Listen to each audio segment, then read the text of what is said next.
Koto will make a start on day 9 of the hearing, and we've got the Anna Hutchinson Trust and Mr. Winchester. So over to you, Mr. Winchester. Yes, thank you, sir. Good morning. Just before I recommence the Trust's case, I understand Mr. Gardner-Hopkins for Glen panel wishes to consume a very short space of the panel's time to give an update on Glen panel's relief. So with your leave, sir, I'll hand over to him. Thank you. Allow him to address you. Thank you, Mr. Winchester. Good morning, Mr. Gardner-Hopkins. Thank you. Good morning, panel. And thank you for using the mic that's on, so that's good. Yes, and look, sorry I'm back again, but look, I hope I'm about to make the panel's job a little bit easier. We have listened carefully to the questions and thought very carefully about how we can assist the panel in making its decision, or making its decision easier. And I just wanted to very briefly, and I promised my friend I'd only be 2 minutes or less, but I think it's quite a simple matter. One of the Glen panel issues was the ONF and the relief sought in terms of an extension of the zone into the ONF and the consequential amendment of the ONF line. And reflecting on things and the overall discussion on density, where we've now got to with the potential for more development closer to the state highway. For the purposes of this hearing and jurisdiction in this hearing, Glen panel is withdrawing its request for an amendment or an extension of the zone boundary and the consequential shift in the ONF.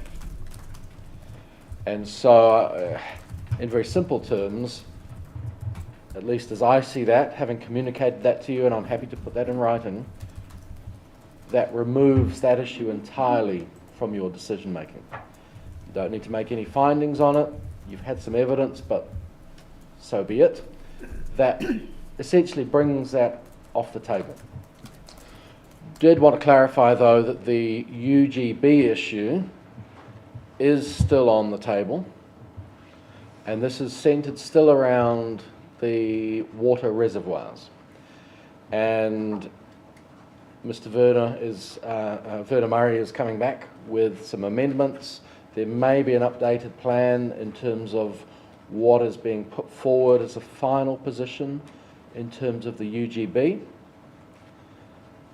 So that, at least at this point, remains a live issue, but the ONF now, as I say, is hopefully off the table, and hopefully that takes at least one thing away from your minds to consider. Thank you very much, Mr. Gardner-Hopkins. It saves a couple of pages of writing in the decision as well, so that's much appreciated. With it withdrawn, we don't need to worry about the evidence, etc. we've heard on it, and we can just focus on the issues remaining relevant to your submission. So thank you very much for listening, thinking, pondering, and also pleased to hear Mr. Murray's doing some more pondering as well, and thinking, and maybe discussions with the council about some of the different matters we spoke with on the homework. So thank you very much, that's greatly appreciated. Thank you. And unless there's any further questions, hopefully that's my 2 minutes. Thank you, you're pretty much bang on time. And just out of ease, just so we have it on the written record, if you could just provide that via email is fine to the hearings administrator. Yes. Thank you very much. Thank Appreciate you. your time. Thank you very much.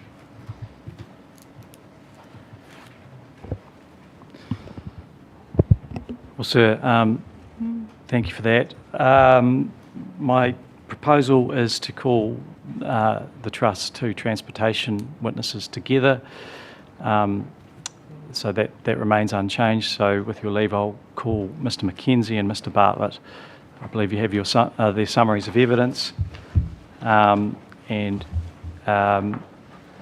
again, I'm assuming that you want them to briefly address the matters of specific relevance for the record.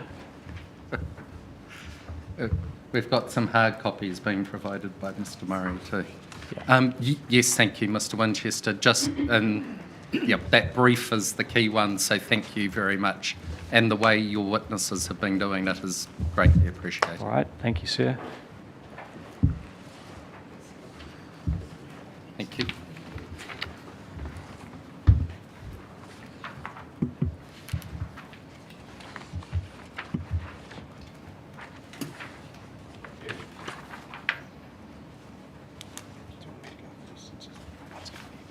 And there's one more coming.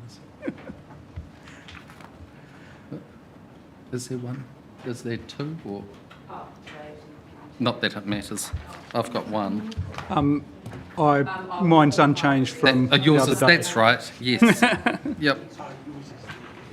Yep. Cool, perfect. And I've got it on screen at any rate, so all good. Sorry about that, thank you. That's okay, I need to get my screen. Have you got your hard copy? Yes. No, I can. Thank you.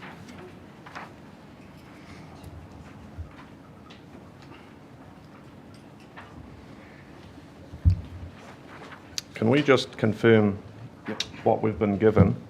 I've got a summary of Mr Mackenzie, and we were also given something from Mr Heath from yesterday. I've been given all of the There we go. evidence together. There we go, which thank you. wasn't in order, so apologies.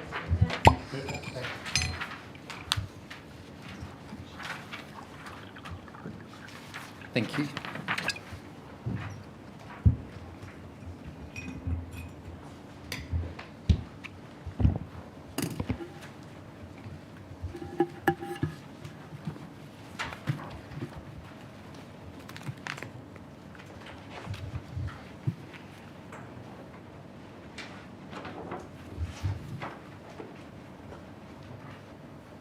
Okay, thank you very much.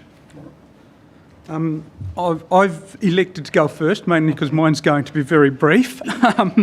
Obviously, I was speaking to the panel earlier this week, so and my summary is unchanged, but I suppose I'm going to pick up on the paragraphs that I didn't share with you the other day. So I prepared a joint... Oh, sorry, my name is Jason Bartlett. Thank you, Mr Bartlett.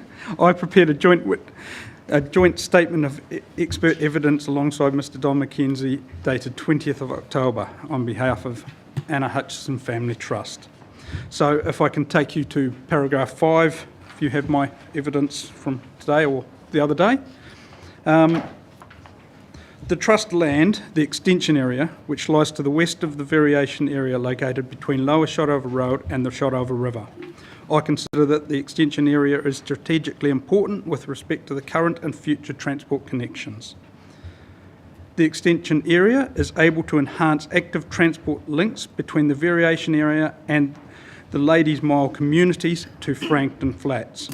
This includes the extension of the active travel routes via Lower Shotover Road, Spence Road and the old Shotover Bridge. And I've just noted there that leads on to the route A2, which we heard about yesterday, which is from the old Shotover Bridge to Frankton, so which has committed funding under the Regional Transport Plan.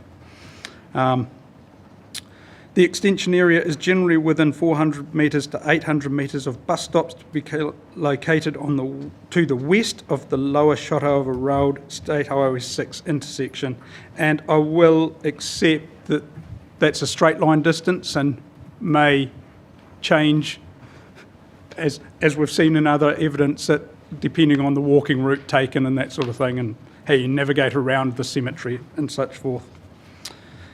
I consider that this is within a walkable catchment of these bus stops. My preference is that the extension area and the variation area would be served by local off-highway public transport services. The inclusion of the extension area provides the opportunity to provide improved road transport connections at the western end of the variation area. This includes improvements to the lower Shotover Road State Highway 6 intersection, especially given the NZTA shift to signalise this intersection and the requirement of an urbanised state highway corridor. And then I will just draw your attentions again to my paragraph 12 and 13, both of which I went through with you to some degree the other day, but happy to go through that in more detail as it relates to the Trust's land today. I'm fine on that. You're fine without going through those? Yep. No, that's lovely. Thank you very much, Mr. Bartlett. Now, Mr. Mackenzie. Thank you very much. Don Mackenzie is my name, transport professional. Been involved in the Queenstown environment for probably 25 years, so hopefully my expertise and experience can be added to your considerations. As Mr. Bartlett has said, we prepared the joint statement of evidence. We have also participated in the expert conferencing, even up to the joint conferencing with the urban design professionals of the past couple of weeks. I don't propose to read my summary to you. I will highlight the key matters that I think I would like to convey to you, broadly following the structure of that statement. My approach and my engagement on behalf of the Trust has been at a strategic level. I'm happy to contribute to other matters, any matters in questioning, but really in terms of the Trust's land, I consider it is a part of the jigsaw puzzle that I think will add to the strategic importance of Ladies Mile. I consider that the Trust land is an opportunity to achieve better, additional integrated connections, and in some regard also sort of set up a structure that gives an opportunity for the future as well. And realising that within the variation we've got a timeline for district plan matters, but from a transport point of view, I do keep an eye on sort of a generational time frame.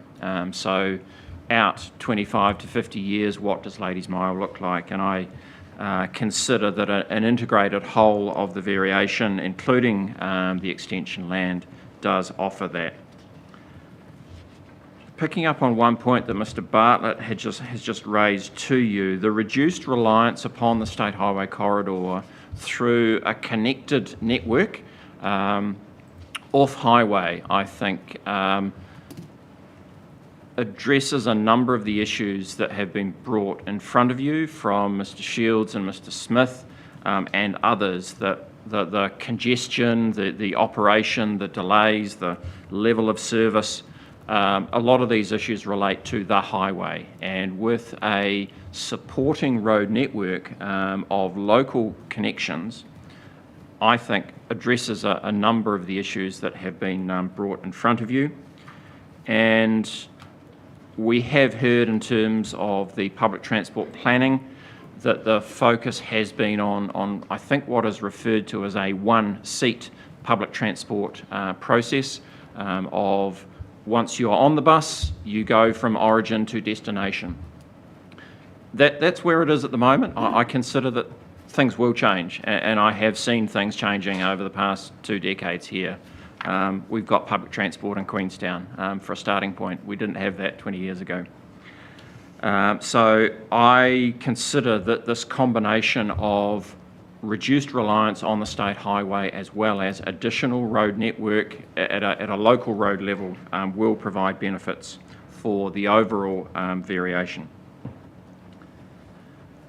We've heard a lot about integration. We've had references to e-scooters in discussion yesterday.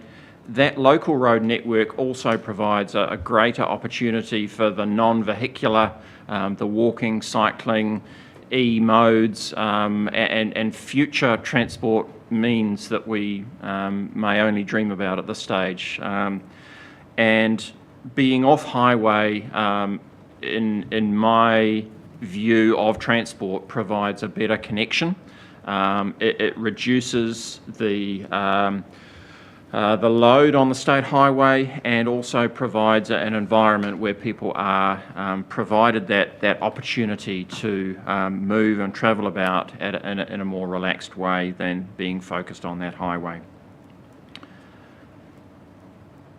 I think, as Commissioner Munro might have mentioned in some of the discussion with Mr. Shields and Mr. Smith, there will be things that will change over time, and the concept of bus lanes across the shotover in another structure. I consider that while we do have business cases to pass through and regional land transport plans to pass through, those things will be considered over time when there is demand. And I really just emphasise another point in terms of the chicken and egg issue that has been a focus of a lot of the discussion, that the zoning and the transport plans do need to go hand in hand, and they will go hand in hand. I was involved in the Drury plan changes that those of you with interest in Auckland, where a major rezoning of the Drury area needed to go hand in hand with a transport plan, a transport strategy. Without the zoning, the transport plan didn't have the certainty. Without the transport plan and the strategy, the zoning wouldn't work. They do need to go hand in hand, and that has been the case in many locations, that those things do need to go hand in hand, and without one, the other does not proceed.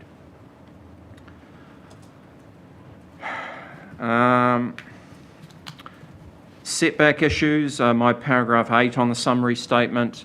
I heard what Mr. Bartlett had indicated of a sort of a 10-metre setback, and I understand that that's a setback from the edge of carriageway. I do support this constrained visual corridor as a means of addressing speed. I don't think a speed limit sign on its own achieves the outcome.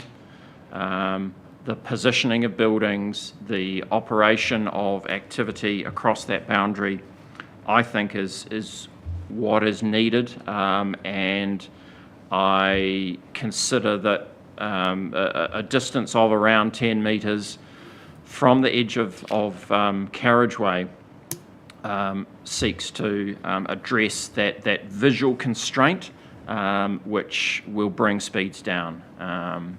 In combination with all of the other measures, but on its own, a speed sign doesn't cut the mustard.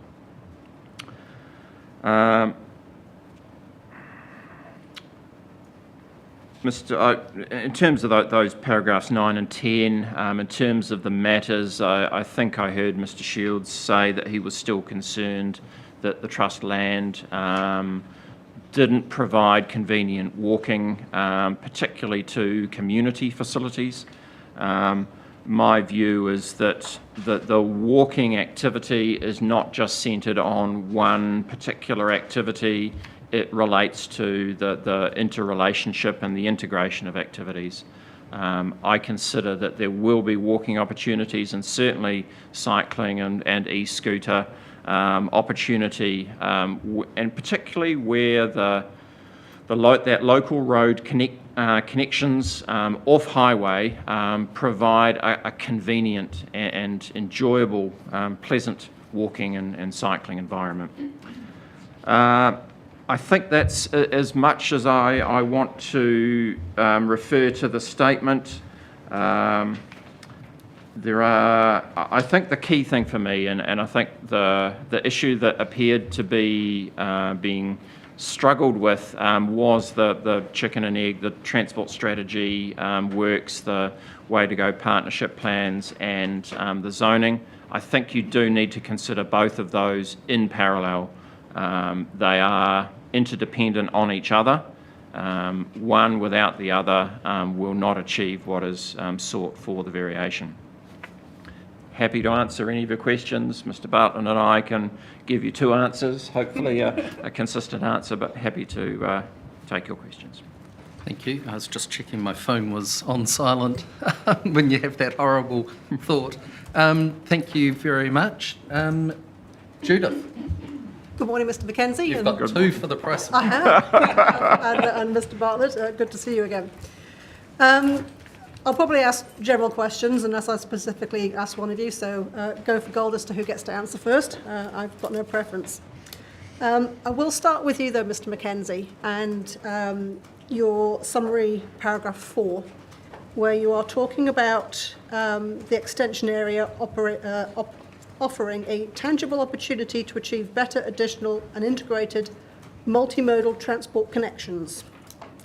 So if I can take you to the structure plan version that we were given the other day, including the extension area, and I believe it was prepared by Saddleback. Oh, this one? I might just need a copy of that. I don't Yeah. have one to hand.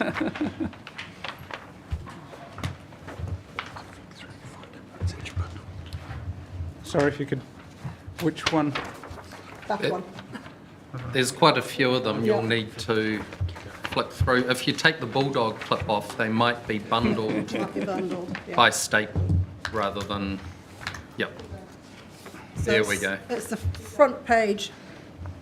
It was for me anyway. Yep. Yes, that one. Thank you very much. Thank you.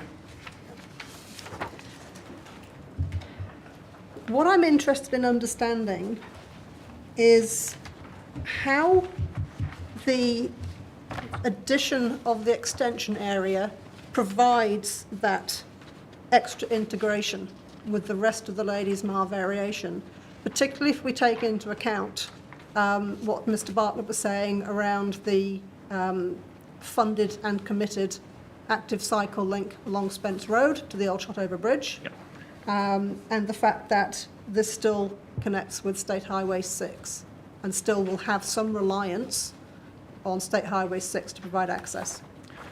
I think the position that I was getting to was around the focus, at least currently, on the old Shotover Bridge and the ability to use the trust land to provide a more direct and potentially alternative connection into from Lower Shotover Road, and the way in which that might be integrated from a land use, not just a simple infrastructure lane or path on the ground, but providing that land use and transport integration for activities, not only within the sort of the wider variation land, but also within the trust land. I assume you've been out to site? Yep. So you are aware that there's quite a level difference between the upper and lower terraces. So I'm interested in your view on how suitable it is to take an active travel path down that escarpment as suggested by the structure plan extension area addition. Yeah, there are a number of design responses, a longer path to flatten gradients that might potentially be at different elevation levels. I think there is certainly a desire to minimise gradients, but the provision of those to be developed in maybe not a straight line, direct A to B arrangement. I think there are ways of dealing with that elevation difference. If So- I may add a little bit Please onto do. the end of that, I suppose, when the designs have been worked up, we have looked at that gradient and looked at how we could take a bus route as well as a road down that escarpment and how we could work that into a master plan and an overall transport network. So that we can get the gradients to more to an acceptable level for walking, cycling, micromobility. And sort what of do you thing. consider to be an acceptable gradient? Well, at the moment, we're taking guidance from the QLDC Code of Practice, which has a section on pedestrian and cycle trails and that sort of thing, and that has a maximum gradient in it. Which is? I think it's about 1 in 10, but it could be 1 in 12. No, it could be 1 in 8, I mean. Got to go the right way. Could you check and confirm, please? I can check and confirm, yes. Just one thing on that. You're mentioning buses. I thought we were talking about the active mode route. Are you talking about the road link, Mr. Bartlett, or the active, Sorry, no. the orange dots? My answer with With the buses. respect to the with respect to the active road link, or the active travel link, but I did mention in there that there's also a road that traverses that that escarpment as well. It was important for us, I suppose, or important for me, I should say, that we did have a loop road through this area to make it more resilient, essentially, as well. So my general question to both of you is, given that this active travel link through the site sort of mirrors what's already committed, what benefit does it actually add? You know, what land uses is it integrating? What's it pulling together? So it's an element of the activity within the trust land, and the ability for, I suppose, a better utilisation of those routes. You're actually generating demand, so it's not going through bare land, it's actually connecting a part of the community. So I'm just struggling with that logic a little, that if the funding for the active travel route along Spence Road is already committed, council clearly feels that there is sufficient demand now, without the variation in place, to warrant the infrastructure spend to get that in place. So I'm just struggling how providing more people adds to that, because the case has already been made. Sorry, can I jump back there, if that's okay? I'm not too sure that there's any commitment for any active travel down Spence Road. It's the commitment is from the lower Shotover Bridge to Frankton, and the current master plan ends at lower Shotover Road. So there's still that link within the master plan and within the committed upgrades to cycle trails along Spence Road that I feel isn't covered yet. Right, so are you talking about the sorry, I'm looking at this very small scale, so I'm peering. You're looking at the C7 that drops down, or you're talking about the yellow route that I can't actually see a number on? I think it's D4?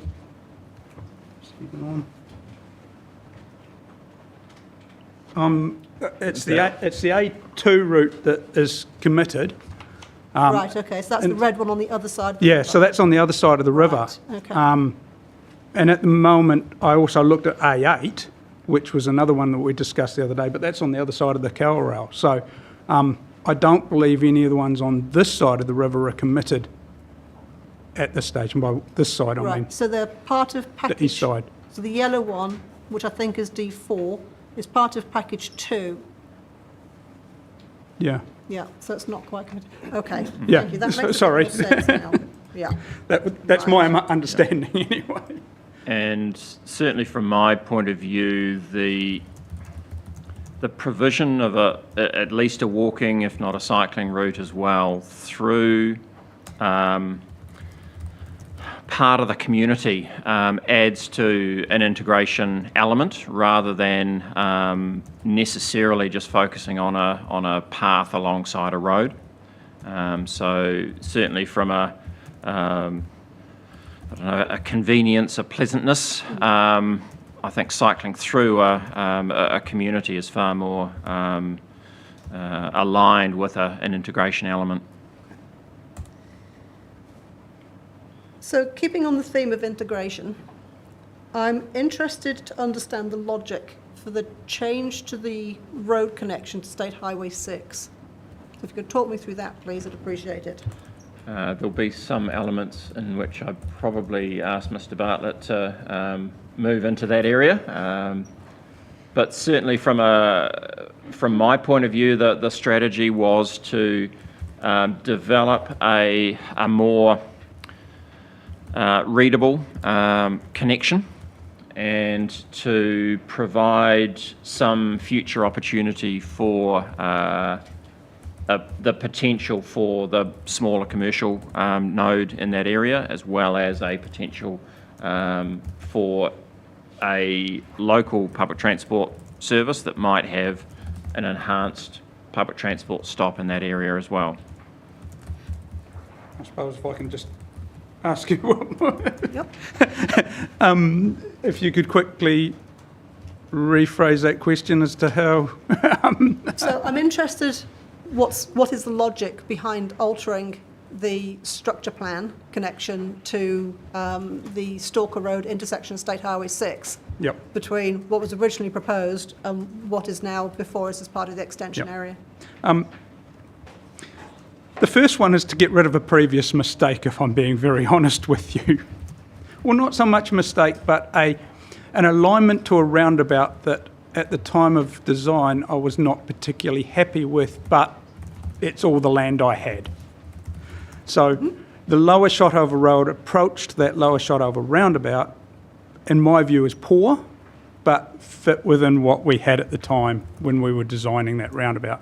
So part of it is really to improve that approach alignment to either a roundabout or a signalised intersection or whatever else might occur there. So hence, more taking the lower Shotover Road into the zone and then taking it round back onto its own alignment. And by the same token, providing a better connection for that whole Wakatipu Basin lower Shotover area to access into the variation area as well, providing them with that direct access off highway again to potential schools, potential commercial areas and that sort of thing. So essentially trying to work in a way that we could rearrange that western end, I suppose, to take further trips off the state highway where possible, and particularly thinking about future of the lower Shotover area and how that might access services in the future as well, rather than just focusing on that variation area and trying to be self-contained within itself. It actually takes in the greater Wakatipu area, Wakatipu Basin area as well. Okay, thank you, Mr. Bartlett. So if I can take you to the original structure plan, Yes, as notified. I haven't got a copy in front of me, but carry on with the question. I'll wait till you have a copy in front of you.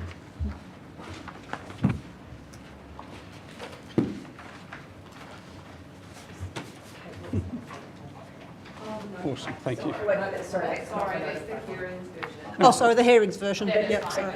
Yep. Yep. Sorry. My mistake there. Yep.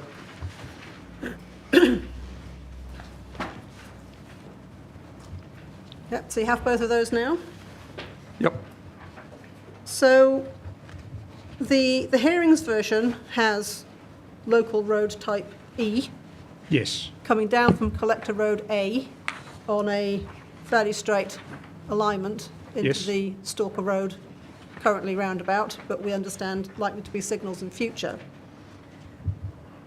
And we have Collector Road A dropping down onto Lower Shotover Road. There's also a paper road that drops down onto Lower Shotover Road in a slightly different location.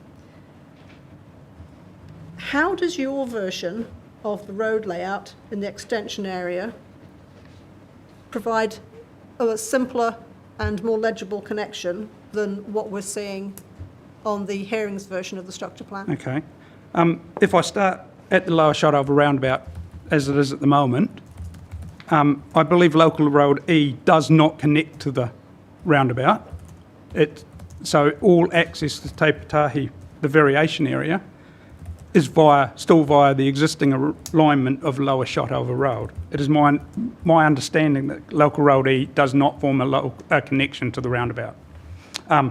If it did, it would take some serious redesign, because all of a sudden you'd end up with a very constricted, very poorly laid out 5-approach roundabout. So it would mean some significant changes to that roundabout, bearing in mind that the existing lower Shotover Road approach is not ideal.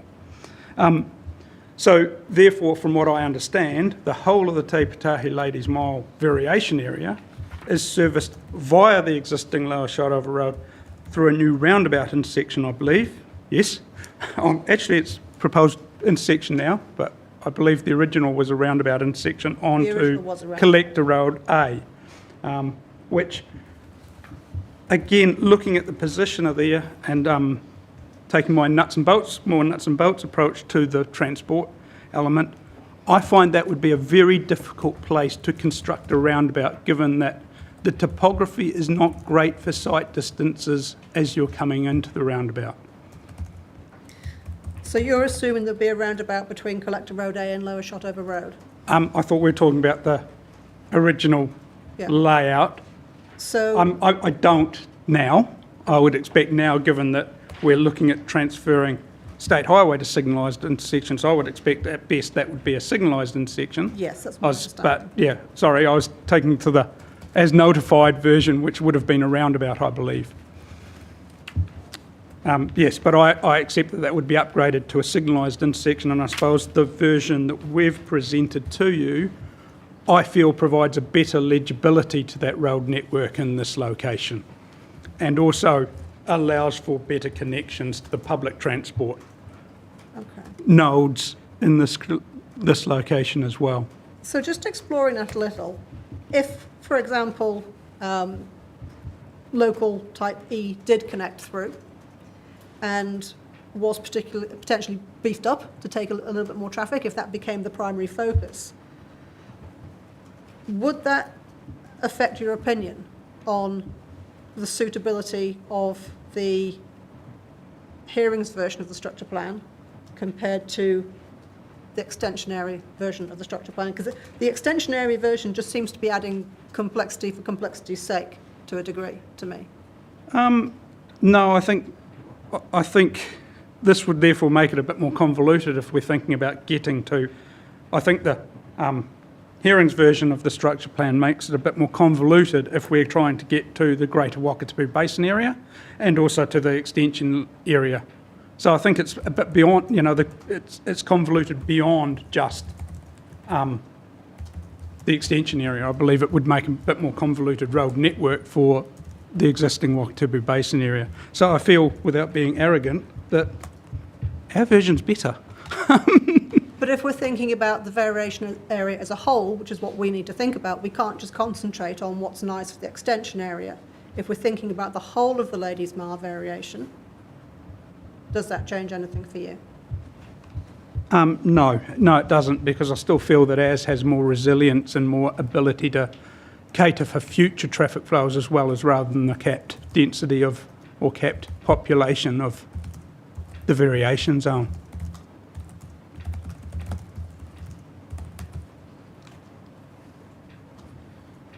I am struggling with that, I have to be honest, that if local E was a larger road, I'm struggling to see how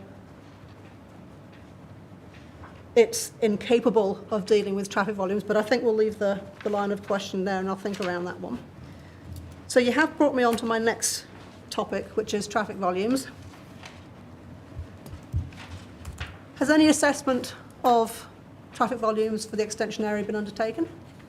Traffic generation? No. So I'm assuming you've been keeping up with the hearing in terms of the transportation aspects, and obviously we have been asking Mr. Shields and Mr. Smith in particular a lot of questions around the modelling and the fact that some 2,400 households are anticipated for the Ladies Mile, and that's from a traffic perspective what is felt to be a cap. How does adding in another 30 hectares, in your opinion, without having done the modelling, affect potential traffic demands on State Highway 6, which is of significant concern to local residents and something we really need to explore and think about? My approach had been that the variation in combination with the extension area within the trust land provided some alternative means of providing the total population base within the variation, that it may not necessarily be completely additive to the variation population or household numbers, that it provided some alternative development potential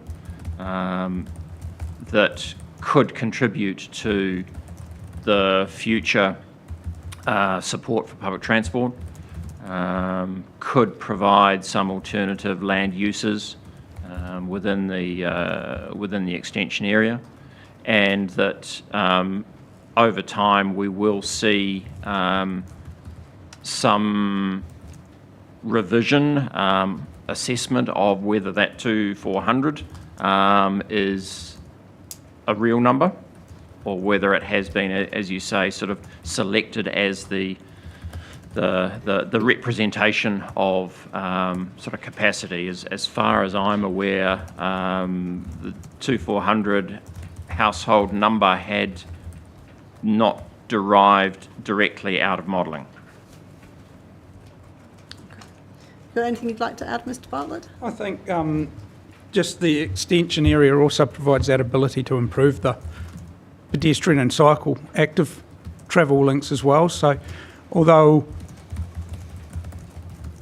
as Mr. Mackenzie was just saying, it's not necessarily adding to greater than the cap, the 2,400 dwelling cap, but provides that ability to move it around, as well as providing some increased ability to manage future traffic flows in this part of the network, as well as providing a greater emphasis on the public transport as well.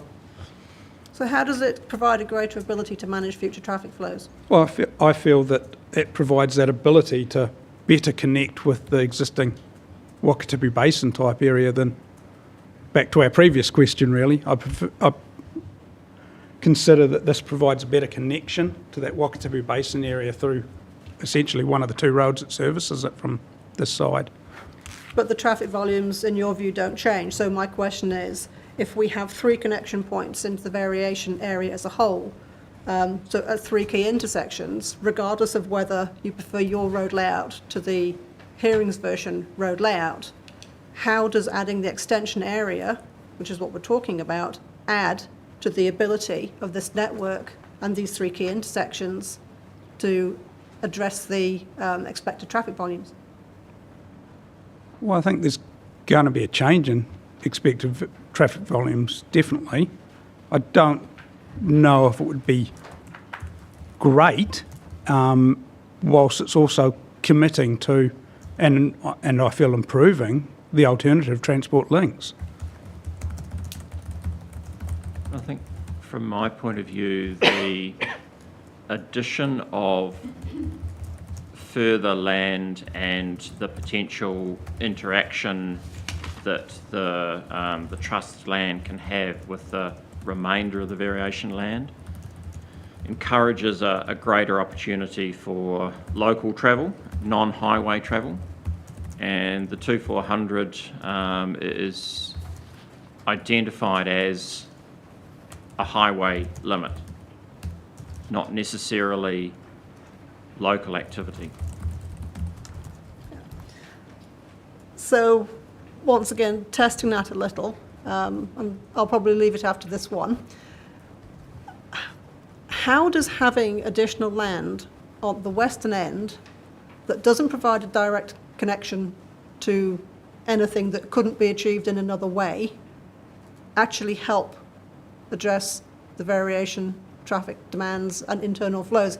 I get the internal flow piece. Obviously, if you're down at the trust land, you can walk and cycle through the internal network, but you can do that anyway within the variation. So I'm just really struggling with what value the trust land adds from the whole variation perspective. I get it from the trust perspective, how it links to the variation, but looking at it from the other direction, I'm still struggling with that. I think from my point of view, it is the combination of a land use and transport connection to say, if you can provide a greater variety of activity, range of opportunities, where people do not need to travel on the highway, then that gives a greater opportunity for further activity to be created within the variation as a whole.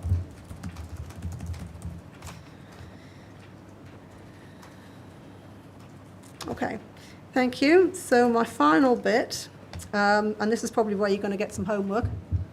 If I can take you to the provisions.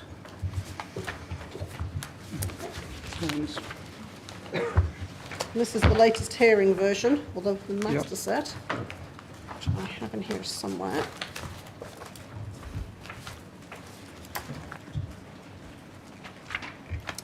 So if I can take you to 49.5.33. Yes, on page up. Yeah, you got that? Yep. So this is setting up a rule that requires certain infrastructure to be in place before development can occur in various subzones of the proposed variation. Now, if, and we still have the scope issue to go through,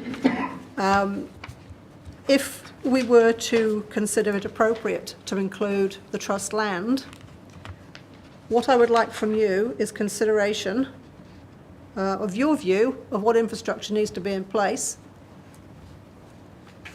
before medium density residential development can occur.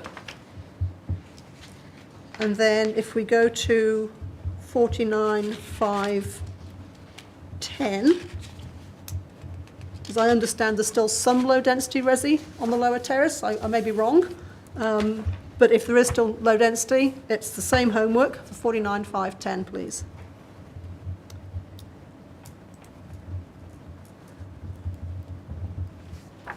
And then the last bit, you thought you were getting off lightly, 49.5.15.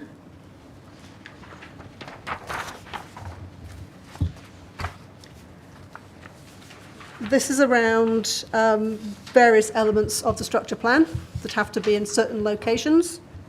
Some are allowed a bit more flexibility. What I would like you to turn your minds to is if we were to approve the trust land to be included in the variation, what elements of your on-site infrastructure should be fixed and what has some latitude for being moved around a little bit.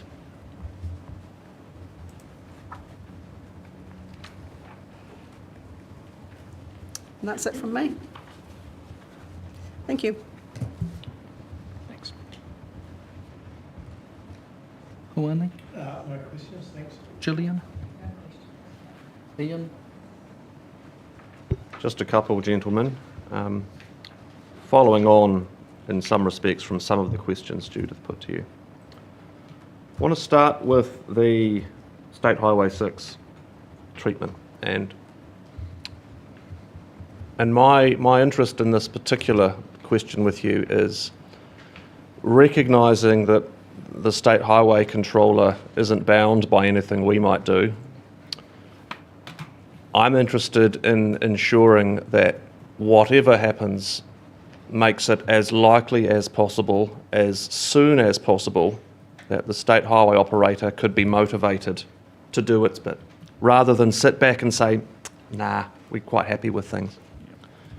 I can understand the reduced setback and the prompts to drivers that might give confidence that drivers might obey a speed limit. And one hopes they obey red lights. Specifically, the suggestion for a second small centre and higher density concentration at that eastern end, so that there would effectively be 2 concentration points along the highway rather than 1. Would that be a materially relevant contextual influence on trying to use, if you like, soft power to bring the state highway operator to the table? Yes, I think, and correct me if I'm wrong, I think we both agree that reduced setback and a greater level of visual activity contributes to the overall appreciation of the requirement for drivers to adopt a safe and appropriate speed. So yes, I would think that a second, albeit smaller, centre node would assist. And in your experience, and I'm sure you've both experienced that chicken and egg issue with several cases around the country of urban development changing things. On day one, you get a zone. The zone doesn't change reality. Then you start getting some developments happening. In your experience, at what point would Waka Pūtahi be motivated to start getting on with these things? Would there need to be substantial progress in development actually physically built before they'd go there, or not? This is relevant to triggers and things like that. Yeah. Are you talking carte blanche across everything, like the intersection improvements, bus lanes, or are you more thinking... Particularly for me is the signalising signalisation of the key intersections and the speed reduction. I think it would lag slightly behind. Right. I feel that Waka Pūtahi, NZ Transport Agency... Yes.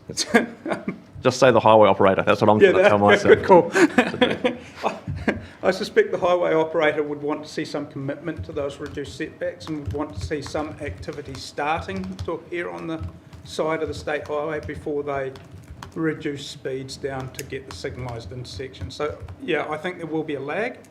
And I think that lag would depend on where first development happens. So if first development happens, say, at a small commercial hub at the western end, I think that would spur it along quicker than a mid-block development. Okay, so let's play that through. Does that lead to, and we're now at the crossover of non-traffic engineering matters, and I'm acknowledging that with the question, but does that lead to a scenario where if there was a regime of development triggers, there would need to not only be a carve-out for enough shorter-term development that might be needed to give that home run signal to the state highway operator, but that spatially that might be directed towards as close to the highway as possible, i.e. perhaps I've got in mind, for instance, there's been discussion of a supermarket at the principal centre. Perhaps that could be promoted close to the highway, which it probably wants to go anyway, and exempted from any cap, so the signal is get on and do it.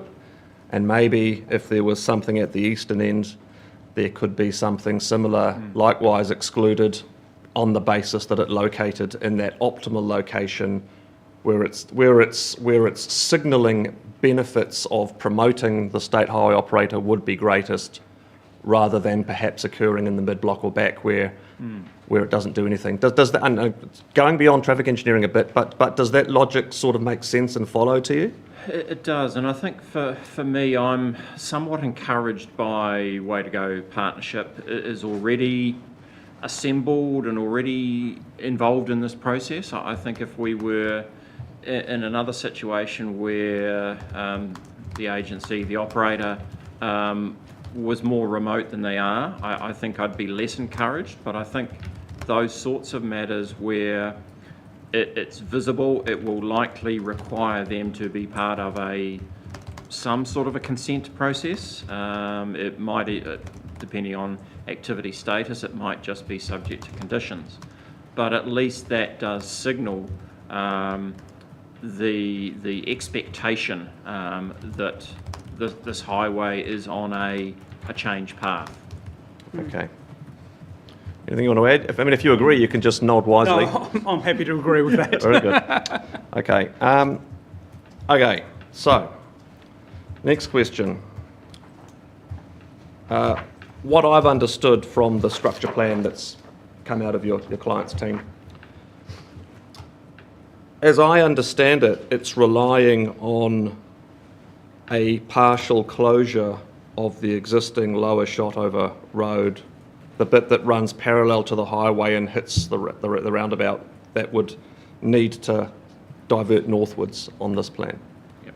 Is that right? That's right. Okay, so, and this is just to confirm your understanding. You're assuming, I take it, given the council hasn't to date supported the proposal, your assumption is that if we agreed with it, we would have the powers to effectively compel the council to undertake those necessary road closure processes.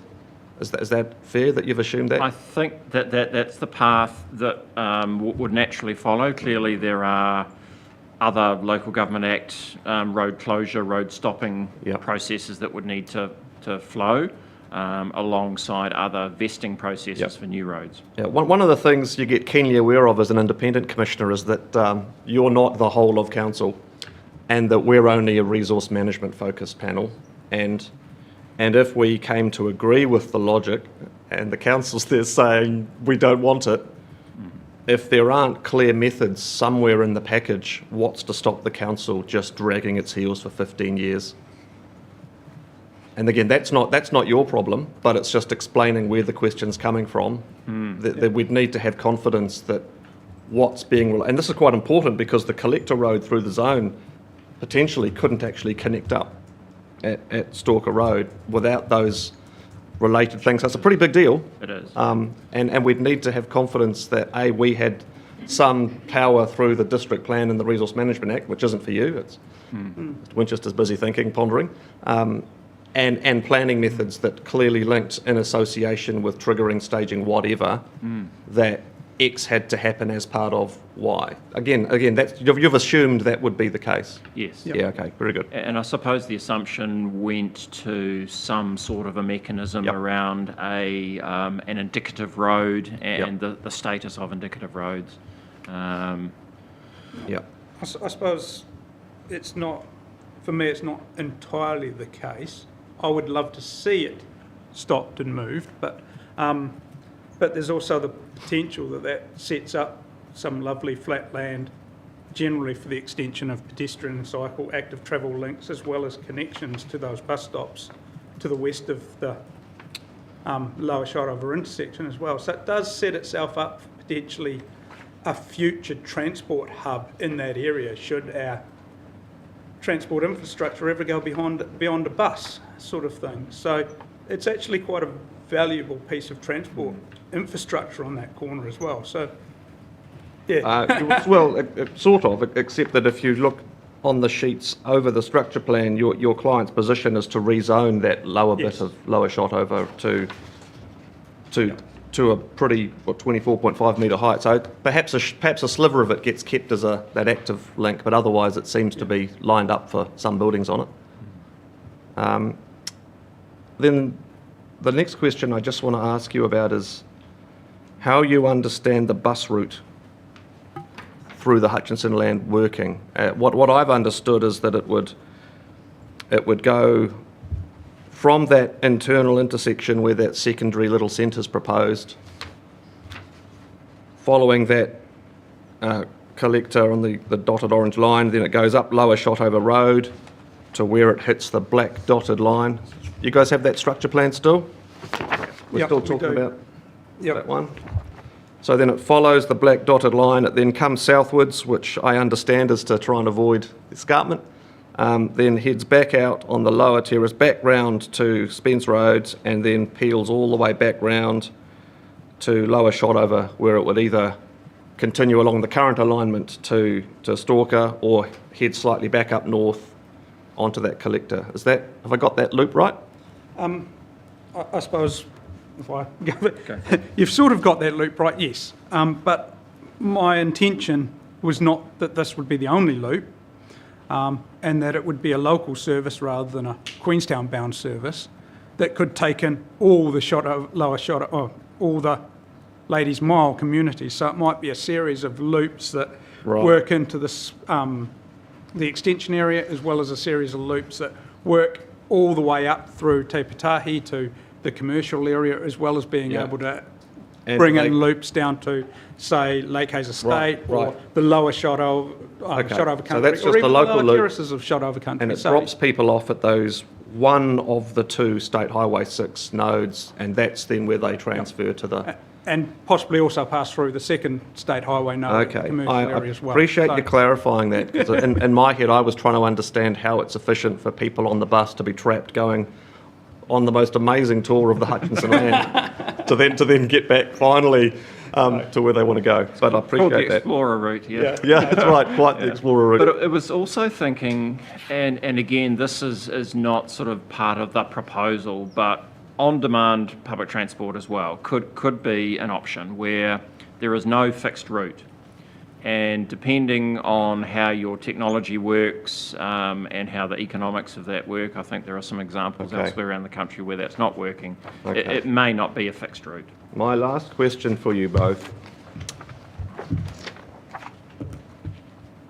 and notwithstanding, Mr. Bartlett, your fair assessment that the road solution you've landed on is, in your view, just better, is there a hybrid for whatever value it may have that included the addition of the Hutchinson land, but that didn't require reconsideration of the road layout already identified on the council structure plan? And this is just if we found it was just getting too hard to fix this issue of what are the layouts of roads getting down towards Stalker Road, is there a plan B that doesn't require all that? Or is this really the right thing to do and we should just do it? For me, the plan B is just simply accessing the Hutchinson land via Spence Road as Yep. it is at the moment Yep. and off Lower Shotover Road as it is at the moment. And is- So plan B is definitely no change to the overall Okay. structure plan.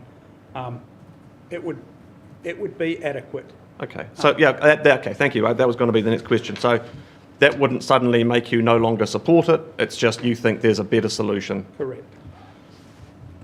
and you're nodding along. Yep, correct. Okay. I think, and there are, Okay. there's a continuum between those two positions as well. Putting aside for the time being the secondary commercial node and whether or not that might need the Hutchinson land to be added to make it make sense.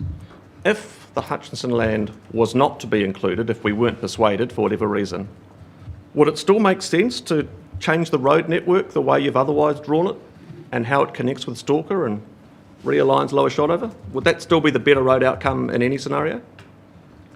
My view is, as Mr. Bartlett indicated to start with, in terms of the current layout that we see out there Yep. is suboptimal. Yep. Improvement would be desirable. It's helpful in my mind to just understand all those different relationships because one argument is if the Hutchinson land is so dependent on a whole bunch of other relitigations of the entire eastern part of the structure plan, that might be a different scenario of evaluation than actually there are two almost independent suggestions. One is how to add the Hutchinson land, and the second is almost independent of that. What's the best outcome for the eastern end of the structure plan? That to me is quite a distinguishably different framework to think through, and it's been really helpful for me to get you to I know it's really obvious for you engineers, but I wasn't smart enough to be an engineer, so you've got to sort of bear with me. But thank you both. I don't have any other questions. Thank you, and I'm conscious of time, so I'll keep mine very short.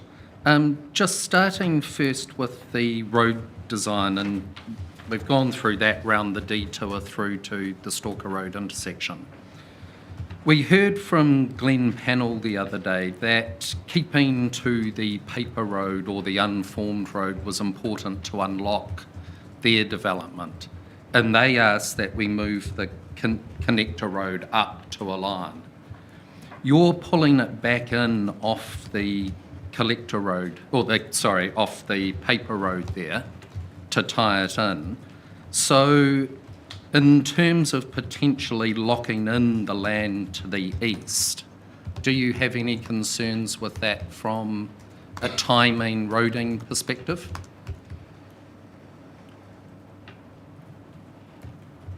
Not particularly as far as a timing perspective goes. To give you a little bit of background, I suppose I worked on a scheme for a Flint's Park West, which settled on a roading infrastructure not dissimilar to what we're offering up today. So yeah, it would be, it's not critical on timing. I suppose the critical element is upgrades of the state highway intersection, really. And that would, I would assume, would come with development of the lot adjacent to the state highway intersection. So, But yeah, if that's that very landowner much- was to say no, even for 5 years, on the design that you're showing there, you'd go back and probably go along, then try and change and adapt the design through a consent process. Okay? Yeah. Then, I think I'd just say that while we have the ability to use the thick felt pen and draw an ideal network, there are usually alternatives which can work around those sorts of issues. then just coming to the centre of that sort of bulge, for want of a non-technical word, where it joins with what I assume the new link through to Spence Road. That intersection there, would that be a 4-lane sort of not T intersection? Would that be signalised roundabout? I would expect, if the state, I would expect it to be signalised, regardless, I suppose, because my thought behind the positioning of that intersection was initially was that it was far enough away from the roundabout such that signalised can control any queuing back to the roundabout. But now with a shift towards signalised, it just makes a lot more sense for everything to be signalised, I would consider, and to really give that urban dominance through the signalised intersections as well. It would be probably a 4-way signalised intersection, thinking that it would also provide quite an important mechanism where any local bus services could get on their different routes and then enter the system at that point, particularly off the Spence Road, sort of lower level, local type road. And with the potential for a school and church, etc., just to the north of the bulge there, Yep. are you seeing, you're factoring that into your view that this is more robust than the other version of the council structure plan? It wasn't, the school wasn't necessarily there at the time we thought through the structure plan, to be honest. But I don't see it as precluding a school being there. I see it as actually providing quite a good link to that school, because bearing in mind that those road links also include the active travel links as well.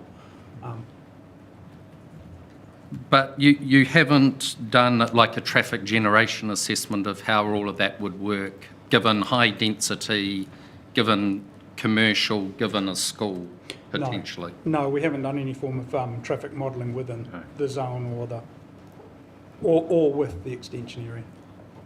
And now just moving, time's really got away on us, but I'll talk to Mr Winchester about that later. Moving into the zone, just the original design had, as you go down Spence Road, had 2 connections further to the east or up Spence Road as you go up. And this design keeps it internal and drops it at the bottom part of Spence Road towards the new ferry hotel. Can you see that at the far left? Are you talking road? The road through the road link through the truss variation. Right. It's Yep. that look. Yep. We've talked Yep. about the escarpment. Yep.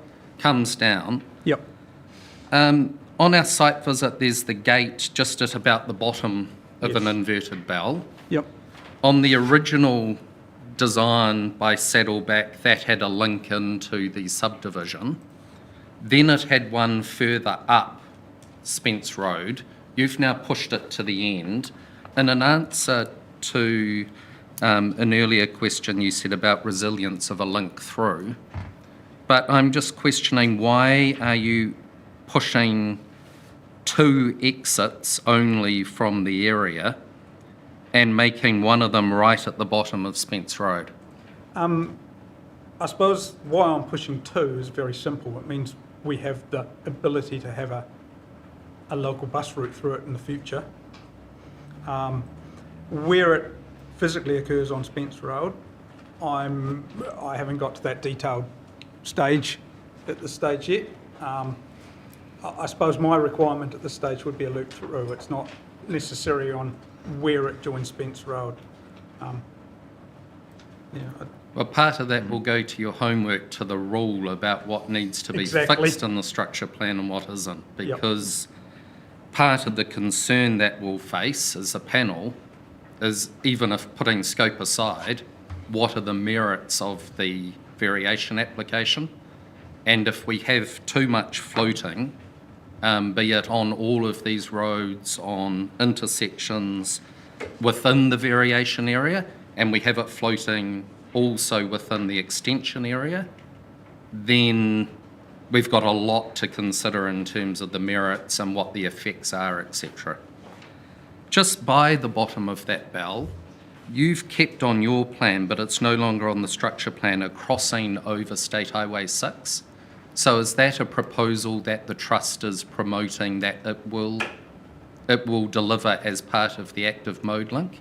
I don't believe it is something that they would be promoting, but I'm happy to. Could you just check that and I'm confirm? happy to Because be confirmed with at others. present, that will be locked in under a structure plan. At one stage, there was talk of an overbridge. There was, at and that it was location. removed. I'm not too sure if it's still there. Well, it's definitely still there. I was just wondering if Yeah. that was being promoted by the Trust as... I think that's also part of that same consent condition around what needs to be fixed. Would that be a fair statement? That would, yeah. Well, it's up to you and your client as to what you might say they have to have it to link through. It's what it will be is up to you and your client for that one. Yeah. I think the signalised intersections definitely change my way of thinking as to where connections are required and how they're provided.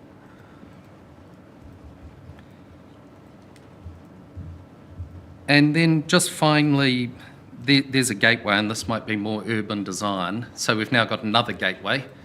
We've talked extensively about the gateway at the northeastern. Now we're talking about a northern gateway. We've got low density there, we're pushing it back. I'm not sure what the speed environment is because there's nothing on that. What are you envisaging in terms of that gateway from a transport perspective? As far as a transport perspective, I was expecting that the main gateway sort of starts off initially with activity against the side of the road, so residential activity within the Trust's land, within the extension area. And then it would be a treatment of how we deal with that intersection into the extension area, basically. So at some point, the speed limits would change from the existing 70 or 80, I think, on Lower Shotover Road to 40 as you come into a residential area in Queenstown. And so, yeah, there would need to be a step change in that environment and therefore driving vehicle speeds. And at present, there's a landscape buffer along the start of that.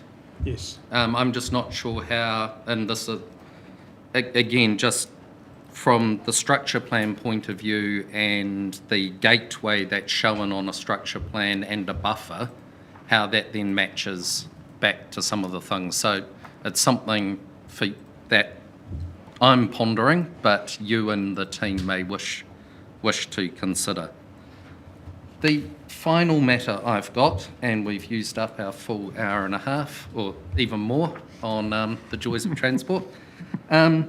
The final matter I've got is just excuse my ignorance on this, getting the buses off and going through the collector road. There's been discussion already that makes it closer through the variation area for people to access. You're talking about it from congestion on State Highway 6. And if there's bus lanes on State Highway 6, what change would having the buses on the State Highway in their bus lane make to the traffic congestion flow? Because my understanding was that actually those bus lanes would keep the buses out of the traffic. That was the idea. Therefore, I'm just unsure how they could add to congestion. I can see from an access inwards, but I'm just not sure from a congestion point of view, given the bus lanes. I think the bus lanes are a means for a bus to go around congestion rather than sitting in congestion as it would today. I don't understand how you would mean that that bus lane would add to congestion because it's... No, I think it would. Sorry, the way I read what was said about the State Highway 6 use was having, and I might have misunderstood it, in which case it's important I understand it, is having the buses continue to use State Highway 6 will not help congestion on the State Highway 6 corridor. Was that a correct understanding? In some regards, but it's a small component. I suppose the sort of the thought now that we're thinking around a traffic signal controlled intersections, the buses would likely have a head start in the traffic signal, B symbol.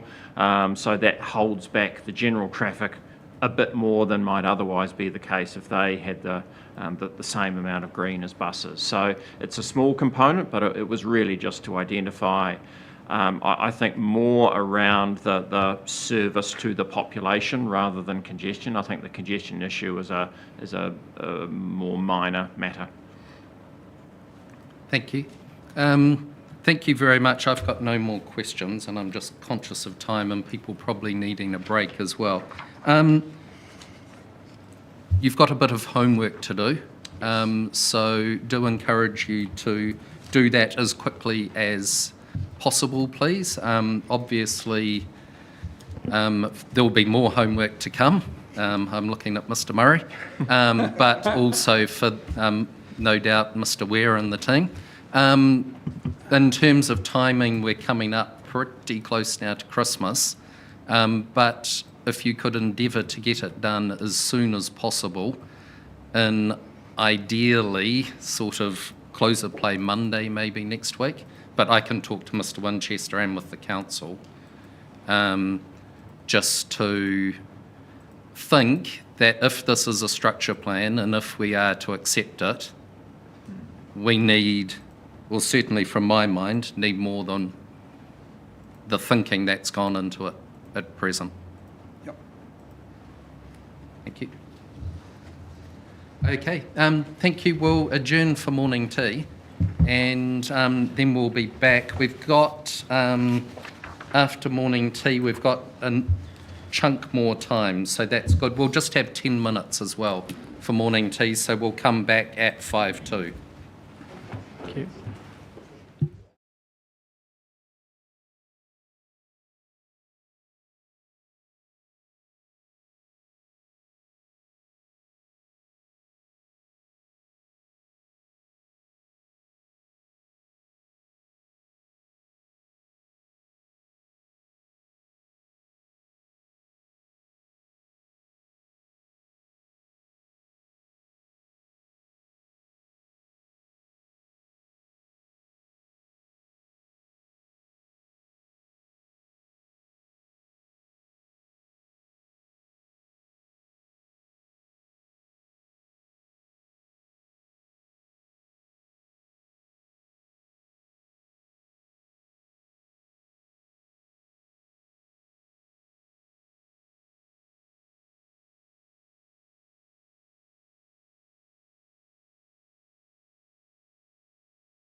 Okay, whoops, is the streaming going? Sorry, Shelley, we're multi. Oh, Ian's not here. Doesn't matter. We're picking up times, so.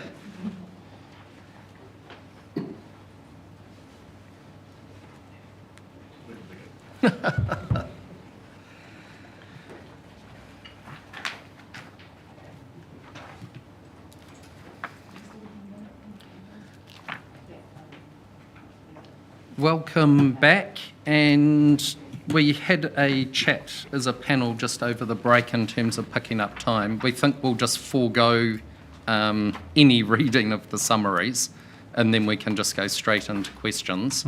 And we're going to focus our questions as much as possible so we can make up time. I haven't read it yet, but I've got Mr. Murray's 8-ish, 7 and a little bit page summary. We'll have a look at that. Mr. Murray's due back later on this afternoon, but again, I think with him, we'll just go straight to any questions to the degree he won't have, he might have missed anything that's already been asked. We'll try and not double up on that. In that way, I think we'll get through it. We've also got, which I haven't looked at, something from Wildlands, which an ecological report, which, what we may need to think about in terms of timing, but we can discuss that. Well, the purpose of the report is really a gap filler, sir, to give the panel some reassurance that there's nothing different from an ecological perspective about the extension area. The issue was raised by my friend for the council as an uncertainty. It's simply, you can read the cover page and it gives you the answer. In terms of timing, I propose to call Ms. Scott, who's the Chief Executive of the Community Housing Trust. She hasn't prepared a summary of evidence. There's a statement of evidence that she will give you a brief update on and then be available to answer questions. So her evidence in chief is short, and that will be the basis for her appearance today. And in terms of timing, I see there are some yellow spaces towards the end of the day. Yes. And both Mr. Murray and I have flexibility should the panel want to accommodate need to accommodate other submitters and still want to have the necessary time on planning matters. Thank you. I'm hopeful that 45-minute slot, and I think it will be enough. Well, that's great to know let's see, that sir. the yellow could be used if Yes. need be. And thank you for being accommodating with the timing. Well, we're in your hands. It's you don't need to thank us for anything. But with no further ado, sir, I'll call Ms. Scott and ask her to come forward and briefly speak to her evidence and give you, I understand, a factual update and then answer any questions. Good morning, Julie Scott, Chief Exec of the Community Housing Trust. So obviously I'm here today because the landowners of Spence Park have signed up to an inclusionary housing agreement with us. We have been doing inclusionary housing in this district for the last 20 years. However, there's nothing formally in the district plan at the moment. So this is quite unique when a landowner comes to us on a voluntary basis and offers us, here we've got 5% of the new sections that will be created out of Spence Park will come across to our trust at nil consideration. By way of update from my earlier statement, we now have 1,150 eligible households on our waiting list. 83% of those are based in Queenstown already, so that's close to 950 households. Of those households, around just over half are families with children. The remaining are singles and couples. About 5% are seniors. We're starting to see that demographic of senior households increase as that demographic reaches that level, and rather than they typically have to leave the district, but if they can, they'd love to stay on. So, yeah, we offer a range of housing programs from public housing. We contract to the Ministry of Housing and Urban Development and deliver public housing in this district, and then right through to affordable rentals, rent to buy and assisted ownership. So that's me. Happy to take some questions. Thank you very much, Ms. Scott. Any questions from the panel? Your evidence to me was short and to the point. So I don't have any questions either, and noted the heads of agreement and the agreement that's been reached. So thank you very much for coming in. That was nice and quick and easy. Sure. And thank you for your statement as well. Thank you.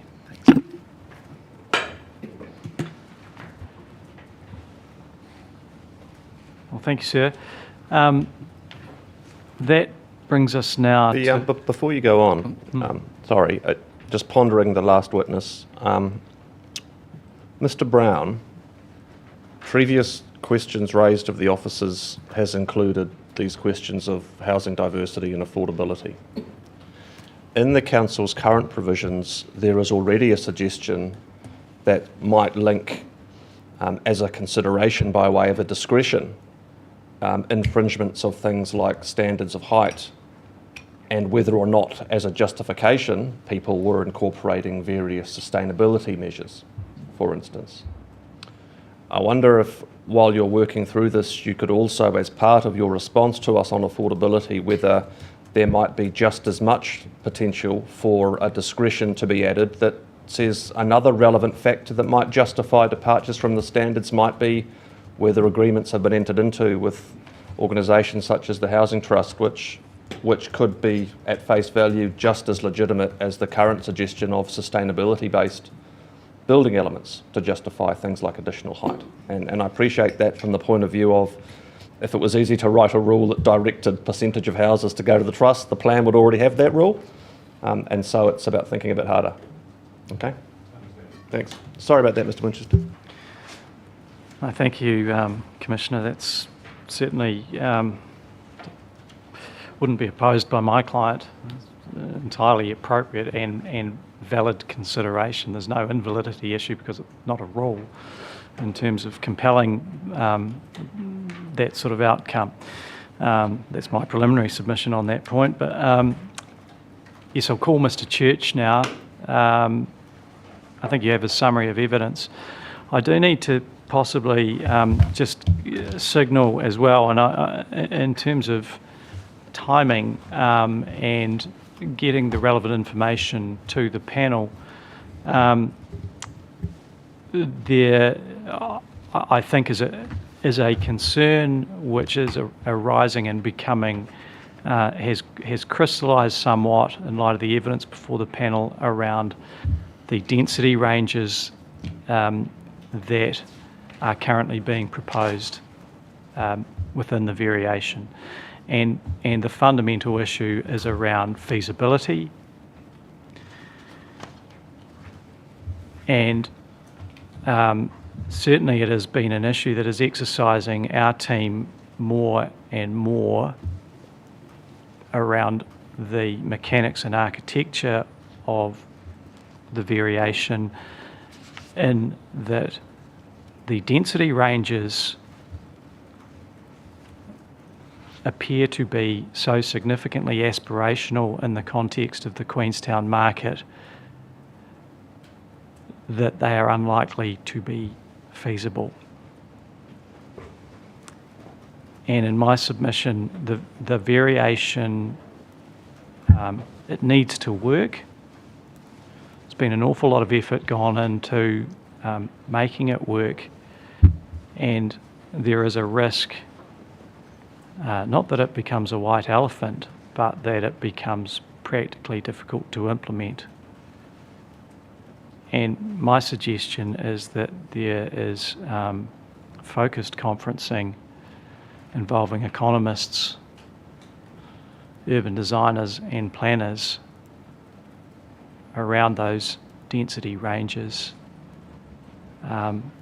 with the possibility that they come back to something that is more realistic and will actually work in this market at this location.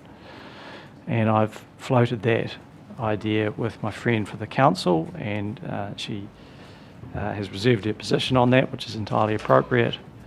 But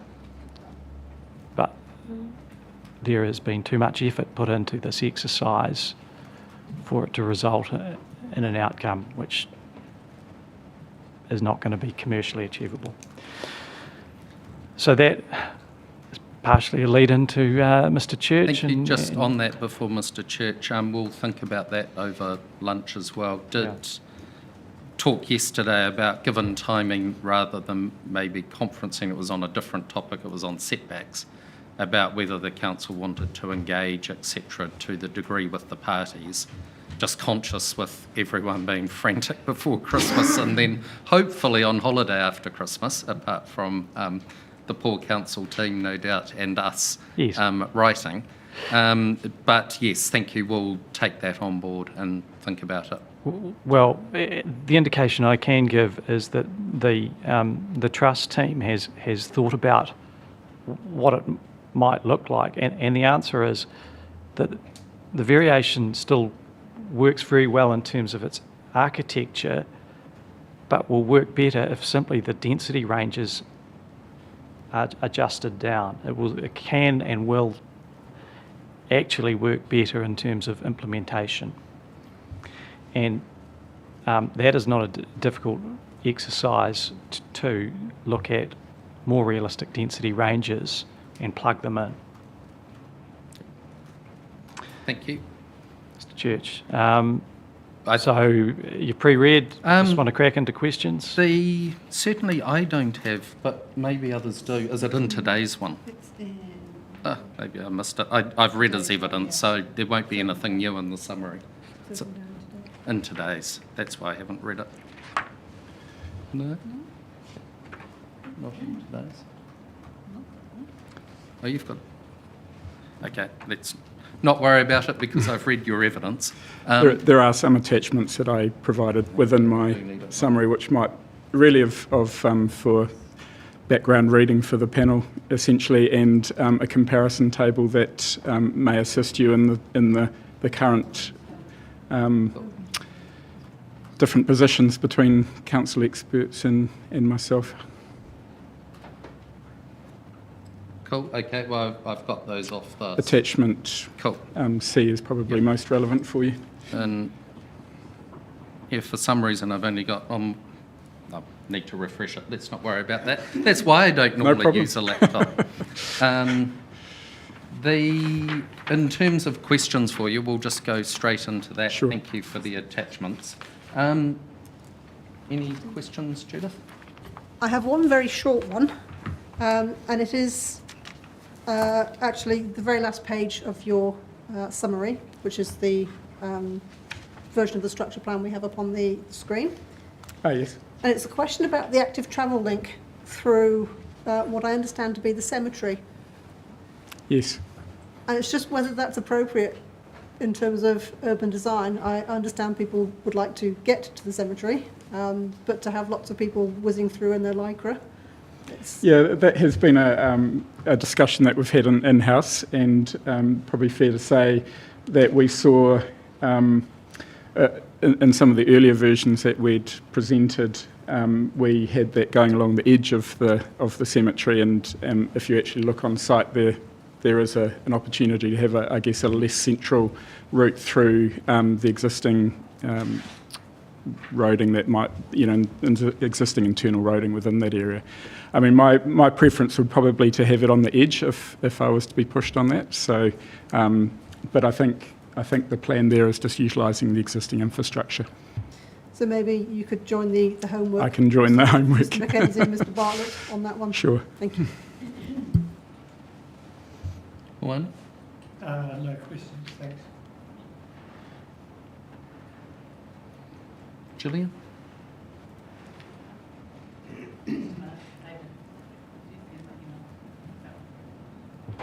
Oh, let's discuss that at lunch.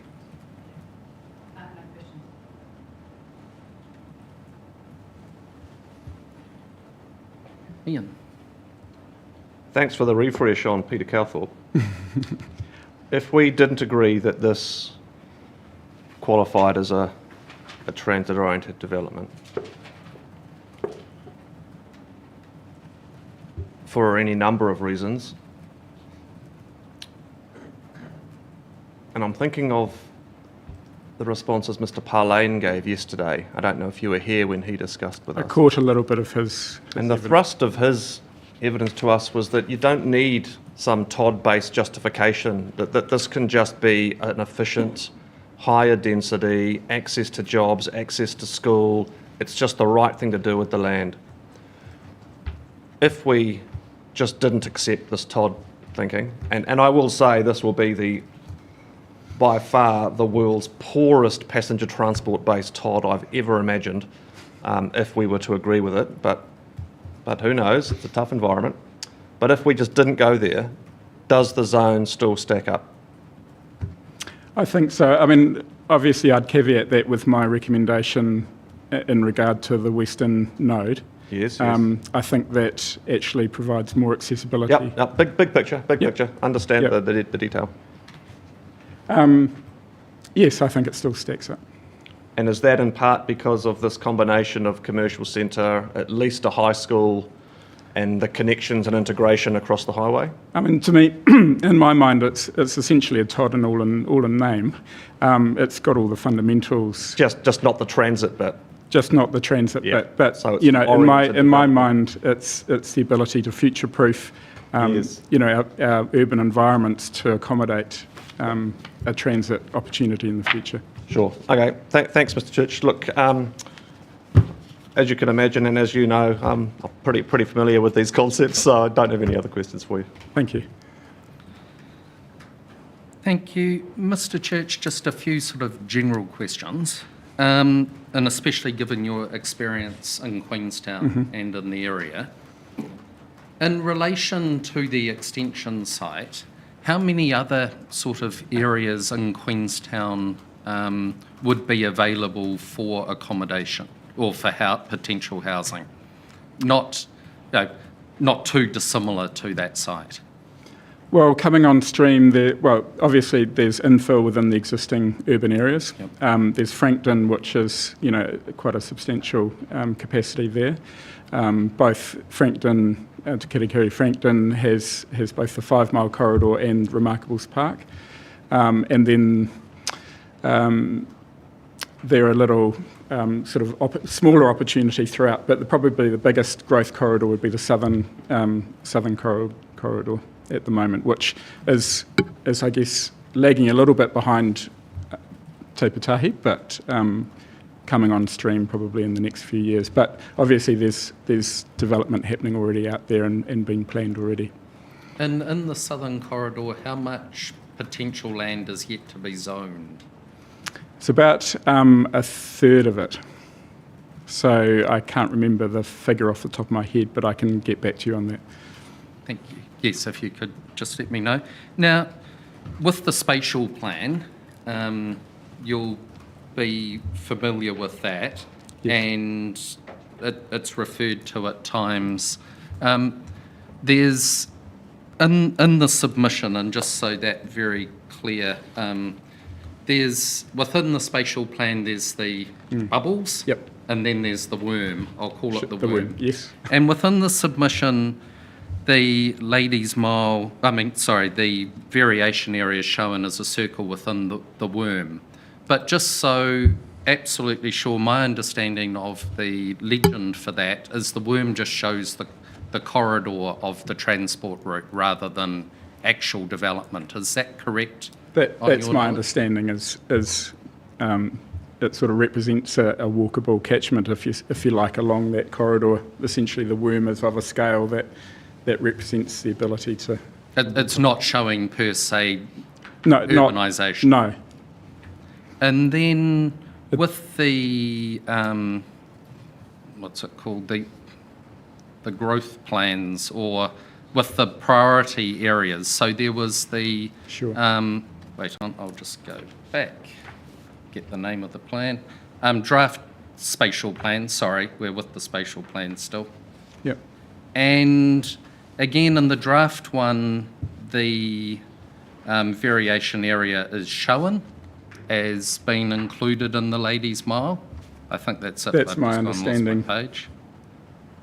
I don't have that with me, but that is my recollection, yes. At page 60. And then in the final one, it's been removed.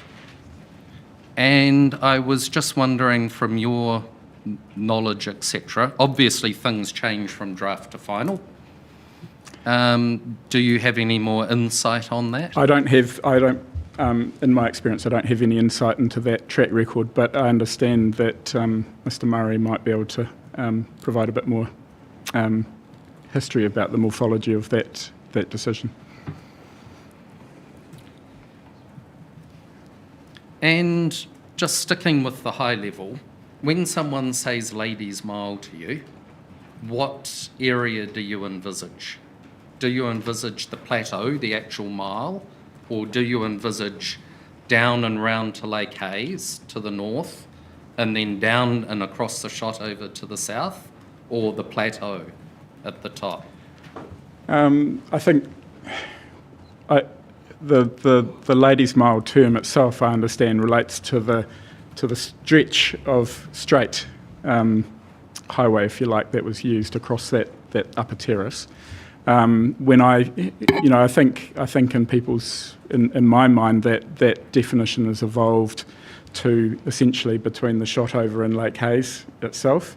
And when we think about urban environments, we think about the context in which it sits as well, and that context could be the ecological context of the lake itself, as well as the riverine context of the shot over as well. So in my mind, it's a integrated settlement defined by those two landscape features, as well as obviously Slope Hill and the Kawerau that links to the south. Geographically linked, maybe. Yes. Integrated's the word of the Well, word integrated of the is always a good variation, word. but yes, it's and then one of the things with, and this is probably more a question with Mr. Ware, but with your knowledge again of the growth and the distribution of the district, the density proposed for the variation area is lower than the rest of the medium density for the actual variation area. So sorry, the extension area density is lower than the variation medium density. In terms of your knowledge of growth, etc., would that lower density be, and this maybe, and I think it's more a question for you rather than the economists, but we'll see, would be gone first in an uptake of development and an uptake of design? Would you expect the lower range to be more readily, immediately available to the market? I guess that's the sugar hit, isn't it? The one that is easiest to construct and is able to, just roll off. I guess it's a discrete area that could go first. And in my evidence, I've indicated there's a really strong connection to the Frankton Metropolitan Centre. So I think there's a lot of alignment, and I think I concur with the economists yesterday who were, Mr. Heath and Mr. Osborne, saying it's in an optimal location to really maximise those early adopter opportunities. Again, you don't have to, as we've heard previously from the two transport experts today, you can actually begin the transport infrastructure earlier. You start to facilitate a number of active travel routes through the extension area that can then provide a lot of opportunities for, or a lot of infrastructure for those coming after. But looking at the variation as a whole, and there was a discussion this morning about the supermarket and unlocking that.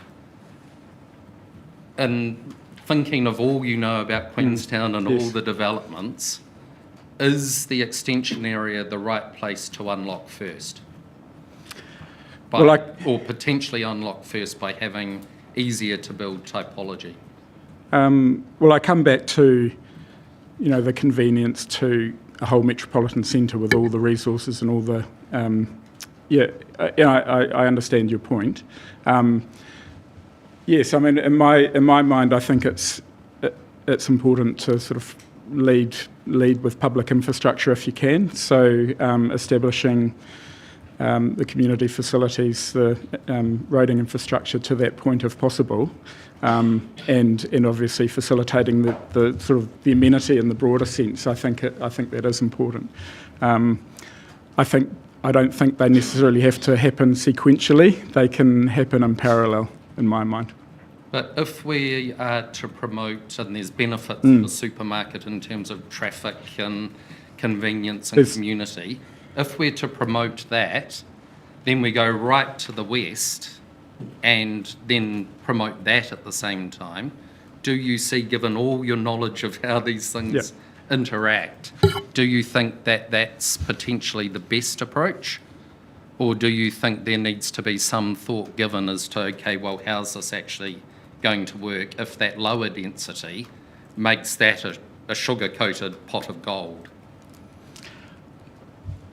I think a lot of this is about getting runs on the board to provide the early catchment, the early population that will, those early adopters that can swing both ways, if you like. They can swing to Frankton or they can swing to the town centre. There's the potential to use both of them, and so I think there's real opportunities as an early adopter, as I said, for this community, within the extension area, to rely on Frankton, but also then once that bigger infrastructure and those early commercial opportunities come through, no doubt we'll be able to swing to that side. I mean, obviously, the connections will have to be there. I think some of the benefits of connecting the Spence Road cycle infrastructure along the Ladies Mile corridor will definitely help with channeling some of those residents through to the town centre. So if that infrastructure, at least that amenity access area, can be established early, that would be, then facilitate all those people along that corridor being able to access the town centre. But would you, and the answer is, I take it yes, you'd normally develop a new centre, you'd put the supermarket in, and then you'd unlock the first housing as far away from it as potentially allowed if the extension area is included? Yes, I think in the context of this extension area, yes, because I think there is opportunities to draw on in terms of promoting the development of the variation area as a whole. There might be. I can see the argument for promoting those early sort of eastern developments early. Just tied to that, do you see any potential benefit in the sort of, thought through growth or structured growth, recognising there's all the different landowners and will all be going differently? Yep. To then either potentially some form of weighting or some form of change in density or whatever requirement to make the extension area not dissimilar to the rest of the variation area, or you don't think that's needed? In my opinion, I think consistency is always good, unless there's a real contextual driver for why that would not be the case. In my mind, I think a consistency of zoning outcomes would be my preference from my perspective. And just very briefly, sorry for time, but very briefly on that one, why the 34 versus the 40 for the rest of the variation area strategically? Mr. Ware might know. Yeah, I think I'll defer to Mr. Ware on that. From my perspective, I would be erring on the consistency side of it, unless there's a real contextual driver for limiting that. And then you mentioned social infrastructure, and I'm just wondering, looking at the structure plan, etc., within the extension area, ignore the sort of western end of the variation area. What social infrastructure are you talking about? There's a local park of, I think, up to 1 hectare from memory. There's the active travel route, the non-trafficked active travel route through the area, and then I think in the broader sense, you could probably think about the remediation of the escarpments and the landscape character as providing some of that social amenity and opportunities for informal recreation, plus also sort of amenity outlook as well. Plus, you've also got, I guess, facilitating access to the Shotover corridor, river corridor, which has quite a lot of social infrastructure already associated with that. And then finally, very quickly, this defensible edge or boundary discussion. Yes. You'll be familiar with it, I'm sure, from other parts of the district. Seems to me to be a vexed question and problem. But in terms of defensibility of what is proposed and your experience in the district, Yeah. Is it defensible, in your opinion? In terms of the northern gully and the converging terraces. Stretching north, given your experience all over the district as to how... From an urban design perspective, in my experience, it's really based on that accessibility. And if notwithstanding the evidence that Mr. Milne gave yesterday, from an urban design perspective, it's really driven on that proximity to the frequent public transport corridor, and so you're really starting to push some of those walkability distances beyond that, and you're starting to get into a different urban character as well. I'm interested with the walkability because talk to Mr. Shields about it, and bikes, especially e-bikes. It is extending. And it seems to me you've got a hub potentially in the future in a commercial zone. It seems to me that's unlocking that boundary moving to the north. And the defensibility isn't held there because you're actually hubbing things to that location. From an urban design perspective, is that at a strategic level fair, or you're confident that a commercial centre, high density, a hub, potentially in the future, won't put any pressure on, in effect, a boundary that's defined by a property boundary with a gully and things? With all due respect, I think I concur with Mr. Milne in that upper terrace has got a good quantum of space to create a sort of a comprehensive development. I think once you get past the gully and into those narrower terraces, there's less opportunities to think about that in a comprehensive manner. And I think, one of the commissioner yesterday was talking about there is development there, and there is, but they're essentially single houses that are really occupying quite a large part of those converged terraces. So in my mind, I think it's a pretty good contextual edge to this variation area. Thank you. No further questions from me. Anything else from the panel? Now, just conscious of time, thank you, Mr. Church. 11:30, we're on for the Roman Catholic Diocese. We've got Mr. Lecky. Perfect. Mr. Winchester, if we just jump out and jump back in. That's fine, sir. I certainly biting my tongue listening to the questions, but two comments I think will be of assistance to the panel, and I'm not trying to tell you what questions to ask Mr. Weir. But my suggestion around consideration of the density ranges is very closely linked to some of the questions you were putting to Mr. Church around... That's why I did it. Yeah. Yep. So bringing the densities, no issue at all in terms of making them uniform, but they've got to be the right densities. Correct. So possibly bringing them closer to what the extension area proposes, and you can hear from Mr. Weir on that, is what I am suggesting, and that was a constructive suggestion. Yep. And the second issue in terms of some of the questions being posed to Mr. Church. No, I've lost it, but I'll come back to it. I'll remember them. Well, we can talk And so after this. yes, this I'll break. vacate, sir. No, thank you.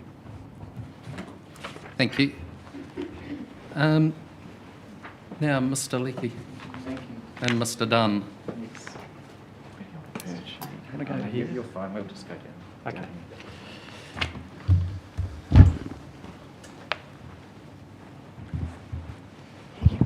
Sorry.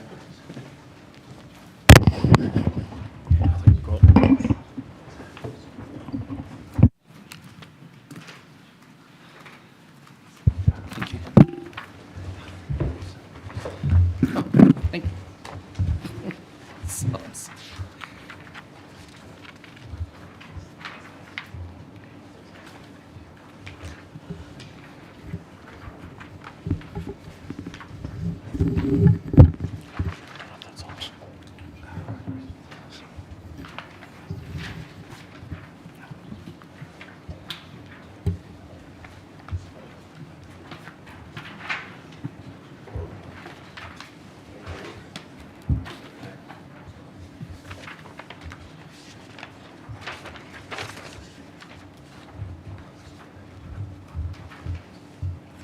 Thank you for Thank you. slotting us in on time. That's much appreciated. And we've bombarded you with paper, but I can potentially be quite brief. Perfect. If that That would the be panel greatly is minded. appreciated. I mean, in short, the diocese is in agreement with the council on where things have landed on the relief, but I'll just walk through what's led to that. And, Wonderful. And then I can pass to Mr. Dunn. Thank you for having us again. Same team, different client here today for the Diocese of Dunedin. The Catholic Diocese have a conditional contract to buy land not far from the subject matter of this morning's hearing. I've included a visual at paragraph 2 of my legal submissions on Lower Shotover Road, so right at the western end of the Ladies Mile Structure Plan area. And the diocese is seeking to construct a new primary school, church and staff accommodation facility on that land. There is already a Catholic school in Queenstown. It's right here in town. It's a relatively small school, 143 pupils, and there's a couple of issues with it. One is it's already at capacity.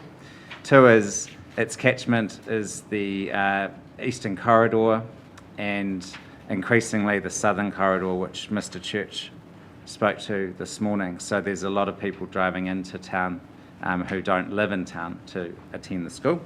And then the third challenge with the site is it can't deal with the growth.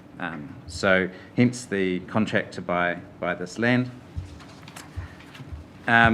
Essentially, the diocese is seeking a consenting pathway for a school and worship facility on the land.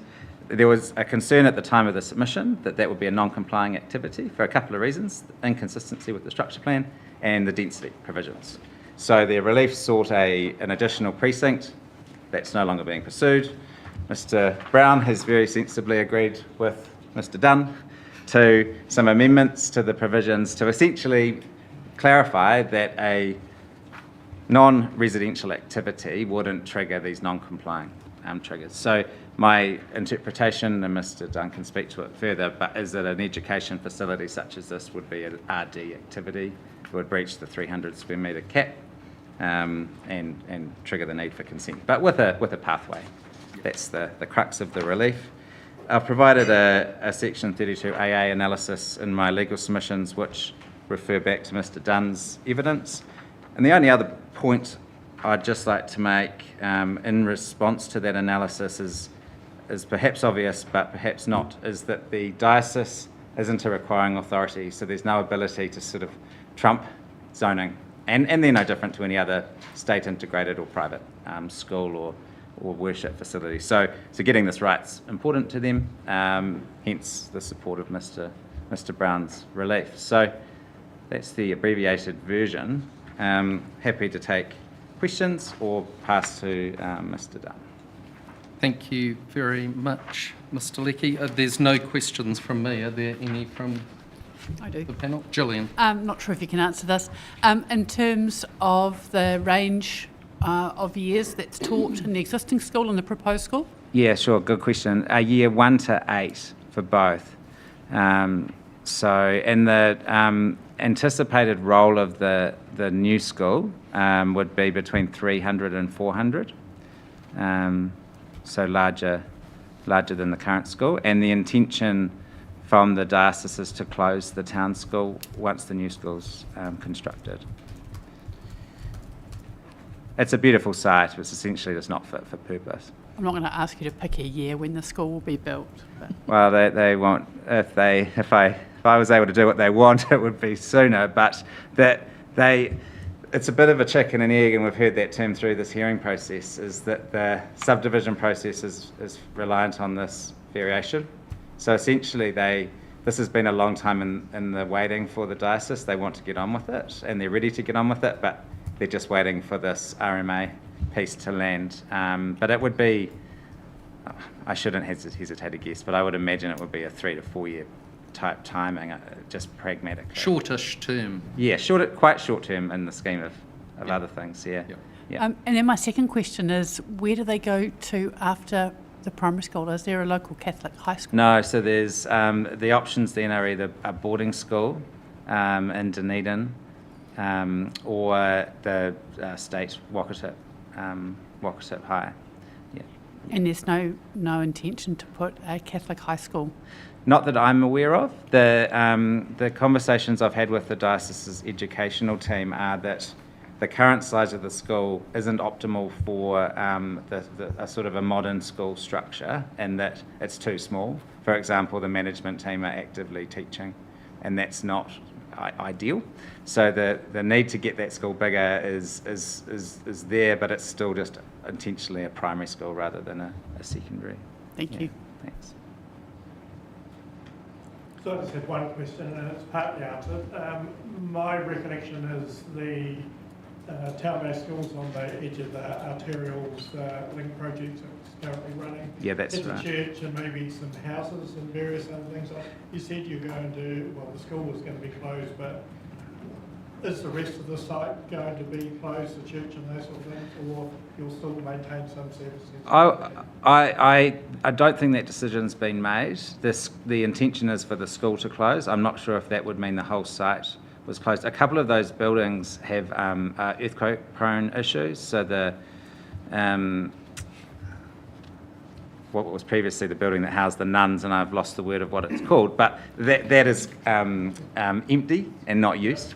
The church is obviously used, but I'm not sure about the remainder of the site. But yeah, absolutely correct. That's the current site next to the arterials project. Yeah. No, I'm good, thanks. Thank you. Thank you very Great. much, Mr. Leckie. Mr. Dunn, I don't suggest having read... I was going to say it's essentially going to be a repeat of what Mr. Leckie just said, so I won't bother. We could just go straight to questions. Questions, but Yep. I mean, what your summary says confirms the latest version Yep. of the provisions, so that's great. Thank you very much for working with Mr. Brown on that and getting that through. Any questions from Ian? Deep down, I always knew Mr. Leckie wished he was a planner. And as much as his attempt at a 32AA analysis could be given, we could put probably lay weighting on it. No. Might be more impactful if you reviewed it and perhaps if you agreed with it, adopted it as a position of an expert planner. So why don't you tell us what you think of Mr. Lecky's lay 32AA assessment? I agreed with it. You adopt it as your own? Correct, I adopt it. Yeah. Thank you. Don't take that personally, Mr. Lecky. You're a lawyer. No, absolutely not, I said Mr. that Munro. specifically. Adopt. Thank you. Any other questions for Mr. Dunn? No, thank you very much. Thank you very much. Thank you both Thank very you. much. Now we've lost Mr. Winchester. Oh, no, there he is at the back. Perfect. Sorry, Mr. Winchester, I didn't see you there. I am short, so that is a problem. Thank you, Mr. Dunn. Thank you. Now, Before we adjourn, we're having a chat. You might have remembered the second point. I did. And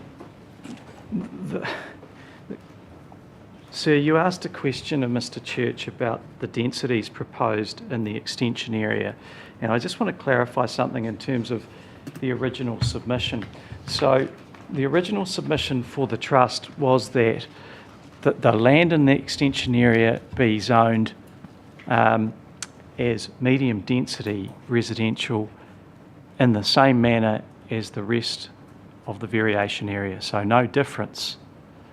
But it also sought that the density range across the variation area match So what... it wasn't just for this extension zone. There is... My apologies. No, it's an important point. And When I saw that, I thought it was just for the extension zone, No. not for the...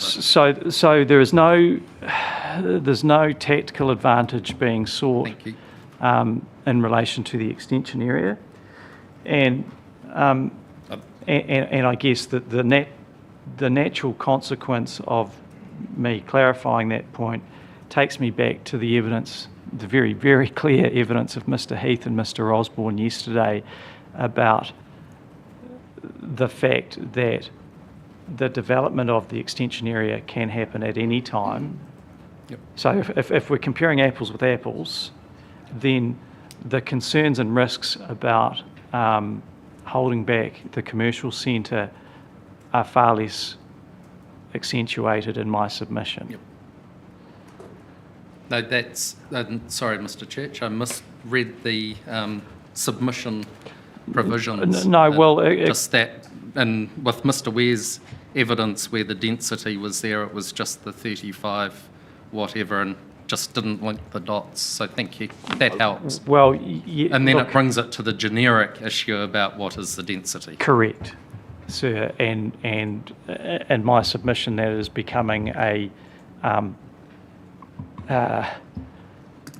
it's becoming front and centre in terms of overall yield and what that does, and in terms of a Section 32AA analysis as well. And I won't be giving you one of those. I won't have a go at that. I know my place. I'm not sure Mr. Murray would adopt it, but he might. Thank you, Mr. Winchester. Yes. Well, with those comments, sir, I'll now ask Mr. Ware to come forward. Seems we've brought back a chunk of time, sort of.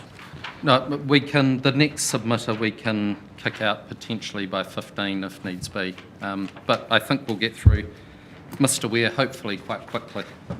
Hopefully. Thank you, sir. And are you content to move pretty much straight to questions?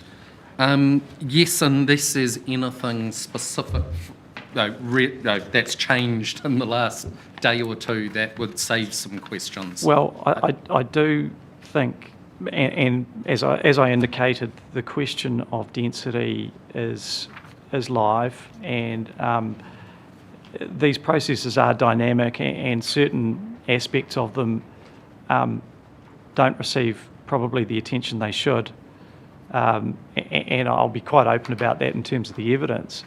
But with the way that I guess there is a degree of dynamism about what is within the variation area, how far it extends, where the setbacks go, what that means for the internal roading network.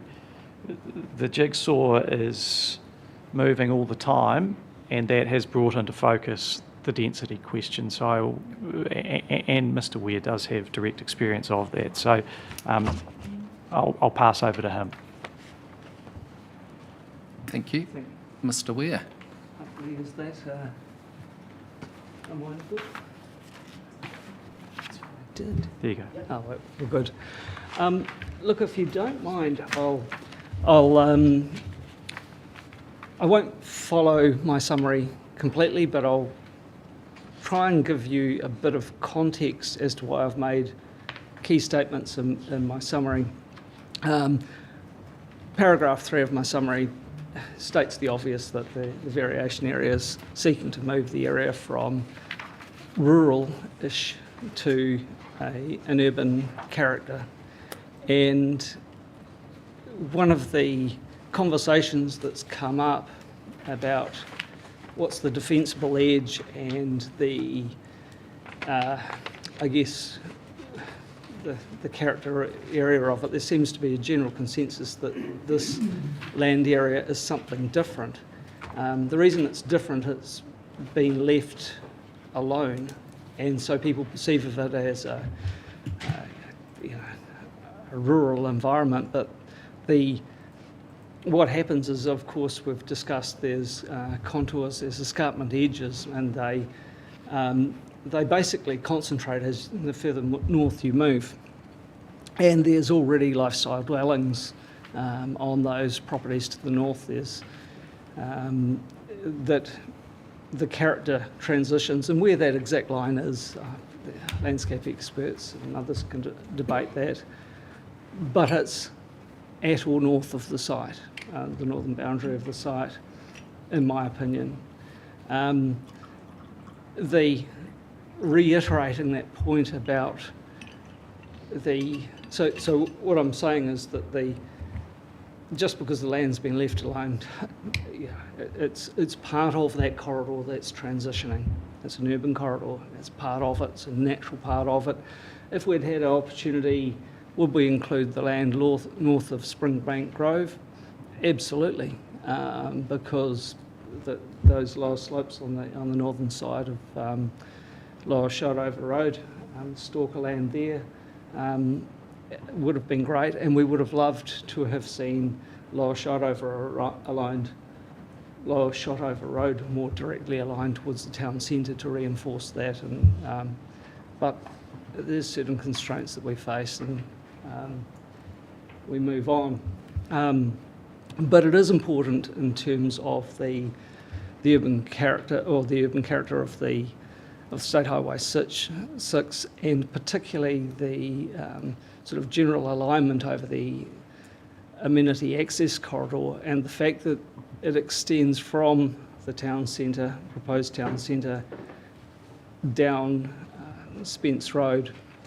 And those factors combine to make this site quite attractive for basically more intensive development than lower density. And look, we've canvassed a range of options over the site over many years with the client, and we've made submissions on the urban growth boundary, and constantly reiterated the fact that this land is, in my opinion, so ideally suited to go at the front of the pack that it was best to hold until there was a situation like this where we could look at the mile comprehensively. I just want to make that quite clear. So, and then it comes down to the broader issues of density, and my experience in Queenstown and delivering that density, and experience with other developments. So I feel partly responsible for where density provisions have headed on this particular plan change, in that we were one of the first to put in for a fast-track application on Flint's Park. And at that time, there was general consensus of around about 35 dwellings per hectare gross as a density, and within a range. And we came up with a concept which generally aligned with the plan that had been produced earlier by Mr. Harland for an SHA application. Very close. Difference was where we put the density. I put a lot more emphasis around the homestead, and you've heard that on Monday. As the provisions shifted and the land area identified as the land area for the master plan decreased, the pressure came on to achieve this mythical 2,400 dwellings, and the densities kept on increasing, the gross densities, and our block pattern that we're proposing was robust enough, and we could start to adapt it to the point where it became just too challenging. And this is where we've submitted generally to drop it down. And I'll give you some examples that Lake Hayes and Lower Shotover country, as gross densities that Mr. Munro spoke about, just crude, gross, what have we got? Are circa 10 dwellings per hectare, sub 10 dwellings per hectare. Willow Pond that we've spoken about in Jack's Point is around about 23 dwellings per hectare. And that's pushing some pretty small, tight terraces in there with no apartments. So townhouses, 200 to 350 net lot sizes, terraced houses, 95 through to 130 square metres net lot sizes. And you'd argue it's meeting those sort of affordable, Queenstown level affordability levels, and it's a desirable product, and it can happen. When we, in Bullendale, which you might be familiar with, we tackled, that was started off as an SHA. We were 23 dwellings per hectare gross. When we included in the apartment building and we increased the height of the apartment building in that to 5 levels, we get to 29 dwellings per hectare. So when we start talking about 40, it's a really aspirational. It's really hard. So those, I guess, are the key matters I want to draw your attention to. And some of you know I've got an opinion on everything, but the reason I support stepping back from on the lower plateau at this point in time, and I want to be very clear at this point in time, is about the opportunity cost of a wider heritage precinct down by the old Shotover Bridge. And you'll remember from your site visits that the step down from the lower plateau towards the Ferry Hotel is in fact relatively small. And there's already farm tracks that traverse that, like escarpment, we'll use escarpment. Whereas between our lower plateau and the upper plateau, it's a bit more pronounced as you move north. At the southern end of the site, towards Spence Road, it's an embankment. And we've had a lot of debate about, how you'd approach it and do it, but the pattern on screen is doable. It's generally agreed amongst the experts on our team that this can be delivered. And, I'll take questions. Thank you. Any questions? Ian? Of course. I'll start with a gentle grumble about that.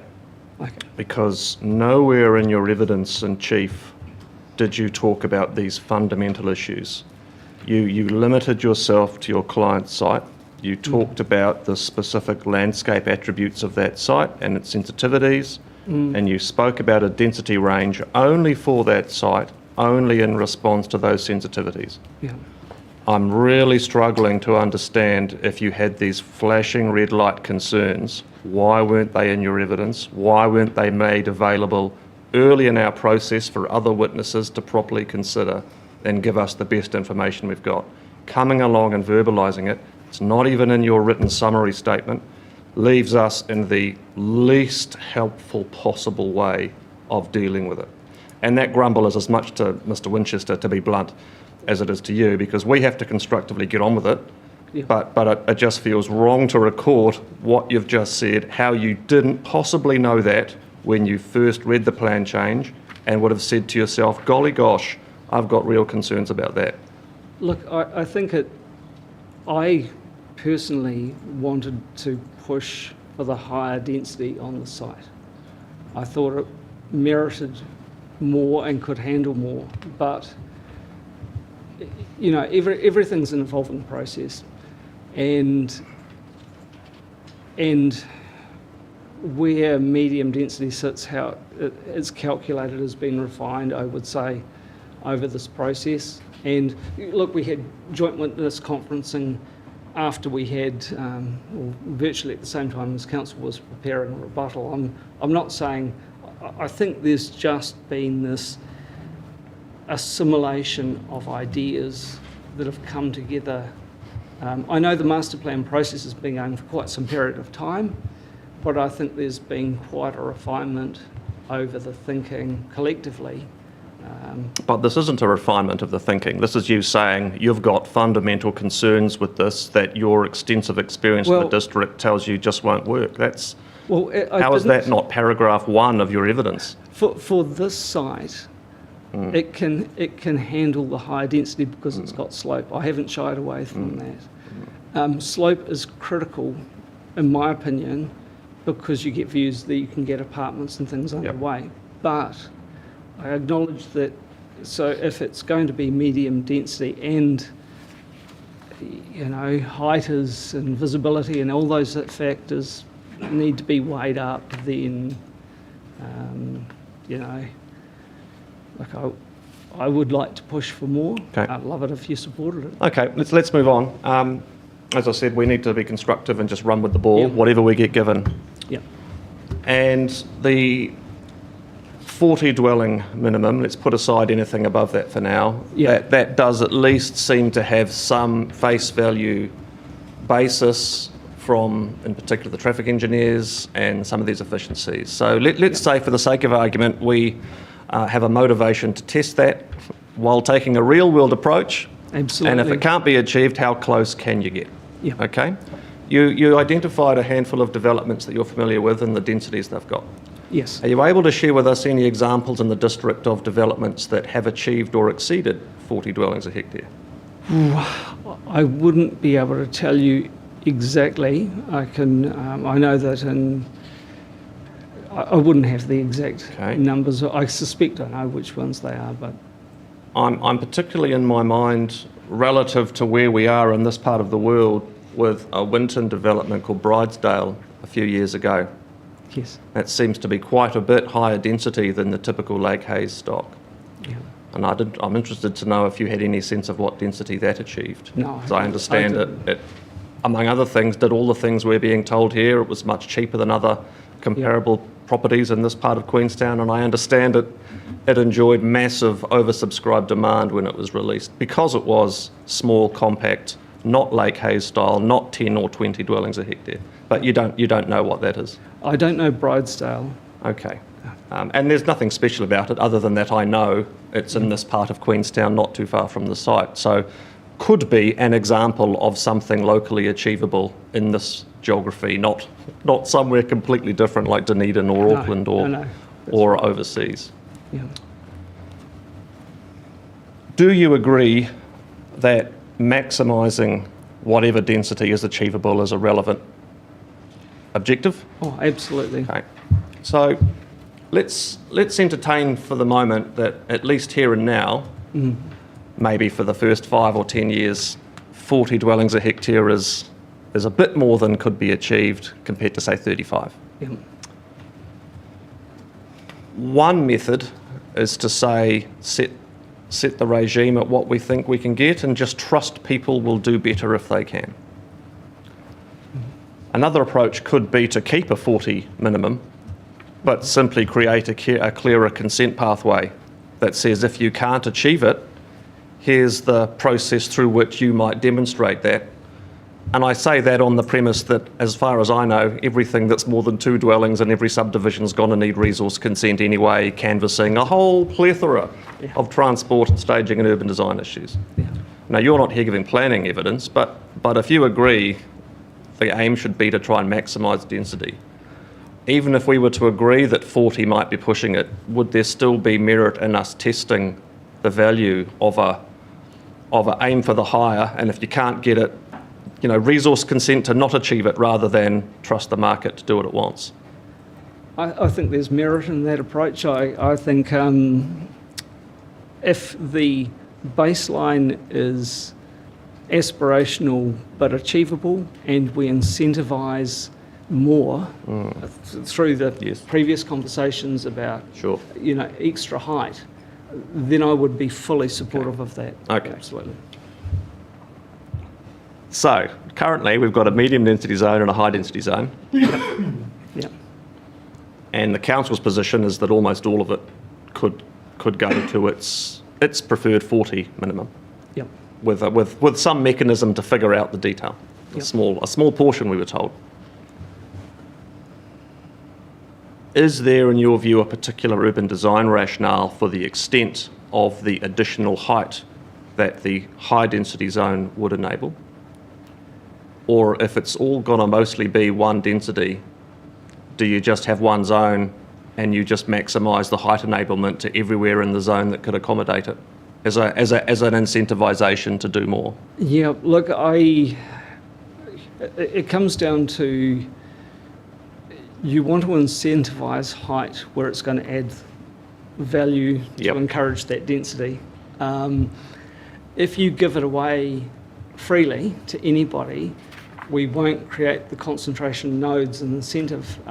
It's just so challenging to deliver higher density expense-wise. But if nobody can do that density now, and there's no suggestion to hold that land back, and in fact, many submitters, including witnesses on your own side, are saying it will never happen.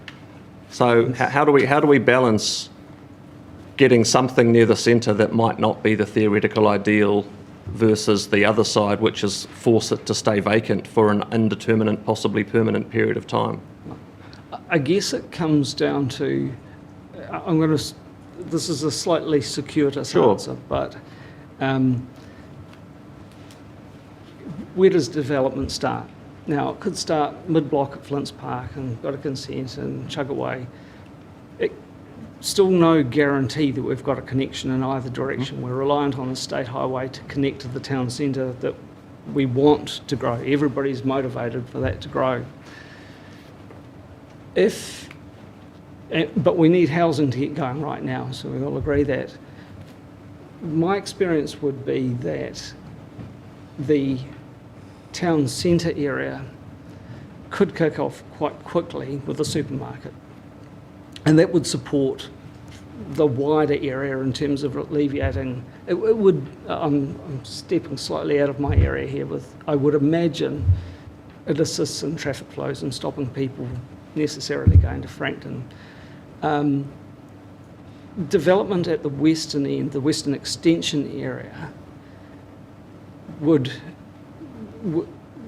compromise, wouldn't change that situation, but there would be 2 bits of development that would kick off quite quickly that don't necessarily, the same situation, do they go up, there is no collector road, and the collector road is going to take some time for it to be implemented. Well, it won't happen until every single landowner has done something Exactly. to make it happen. That's obvious, so you get that.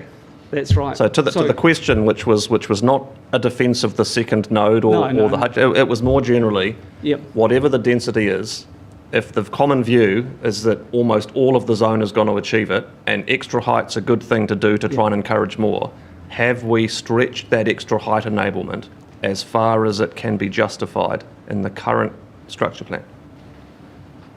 I think that I would like to see, I guess if we were looking at provisions and guidance around incentivising height, I'd like to make sure it was incentivised and Around those, nodes. around 1 or 2, whichever way it goes, Yeah, nodes. but also, you know, it's wayfinding, it's legibility, all those good things that Yeah. create good community. Okay, thank you, Mr. Ware. I don't have any other questions. Thank you.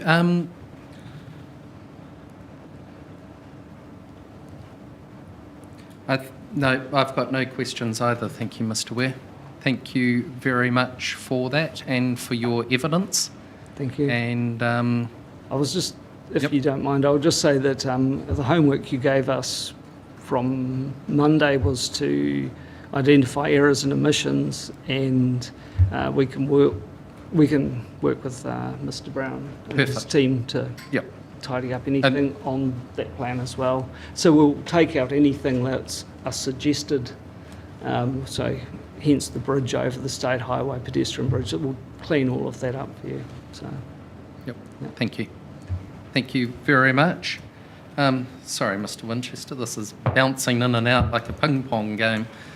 Makes no difference to me, sir. Thank you. And I will take on board Commissioner Munro's grumble, and I'll put my hand up for it because, well, sir, look, I've bagged the council for shifting the goalposts and not identifying critical issues particularly clearly, so I have to take the same criticism, and certainly as someone who wants to put together a coherent case, when I hear these matters at this late stage, then, you know, it's not how I prefer to run things. So take it on board. Thank you. Now we've got Mr. Pettit.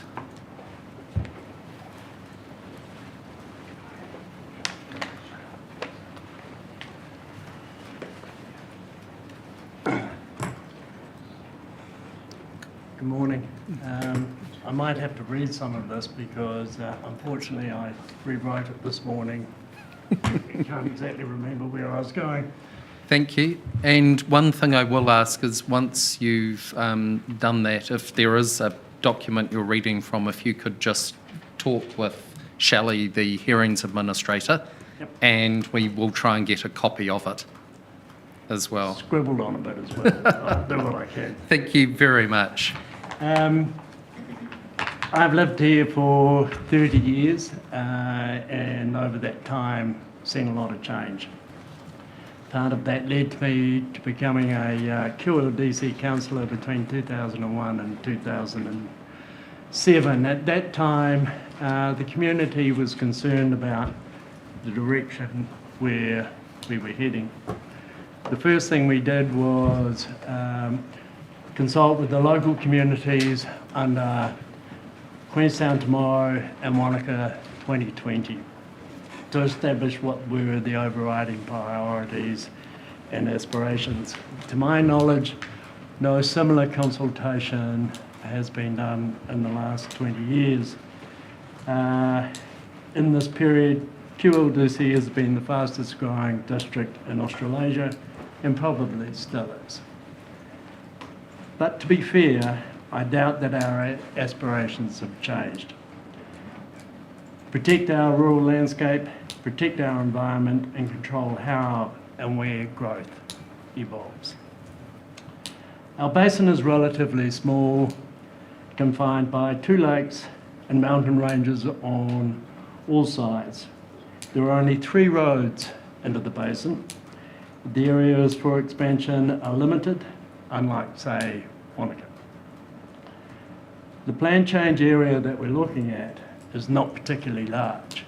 but in terms of its location, it is absolutely critical to our landscape and significant impact on our overall long-term amenity. This, I say, came about through two studies, or one study that the council did, which was the Queenstown Entrances Study, ironically also known as the Gateway to Queenstown. And I quote, "The importance from that document, the importance of creating scenic landscape corridors throughout the district, particularly along the main entrances to the two centres. Specifically for Ladies Mile to Shotover Bridge, bring about the experience of an open rural landscape, preserve open view shafts to high topographical areas and the mountain backdrops. Particularly important is the open character of Slope Hill. Roadside treatment should preserve openness." This is all quoted from that document. "Road entry to Lake Hayes Estate development must remain as inconspicuous as possible. In future buildings on the northern side of the road should be set back against the toe of Slope Hill." Unquote. This is very site specific, and for very obvious reasons, exactly as it is there now. And obviously why our existing main subdivisions are set up the way they are. All this is entirely contrary to the spatial plan, which flies in the face of everything the council and the community has been trying to protect for the last 30 years.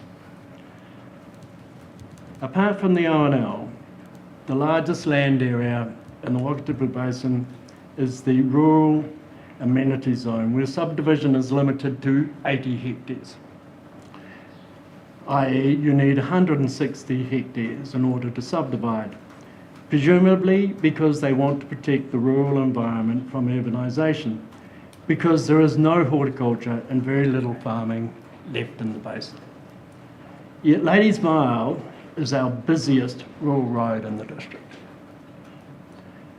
This proposal makes a complete mockery of the council's own objectives as per the PDP. We do have a housing crisis, there is no question.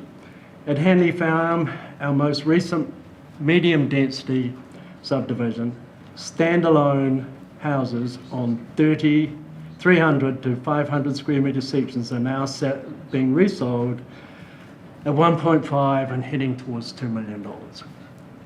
These are sections on 300 to 500 square metres. This is not affordable.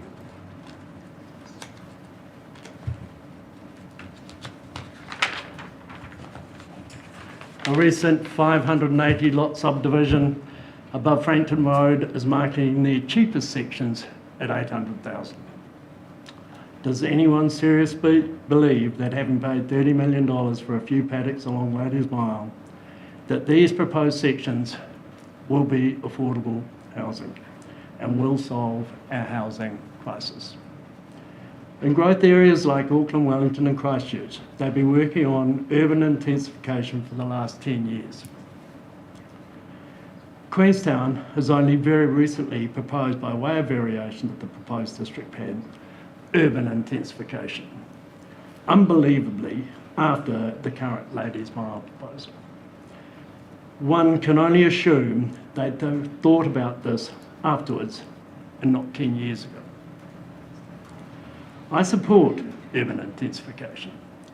In principle, in order to create affordable housing, we need to go up and increase density. The proposed areas are large.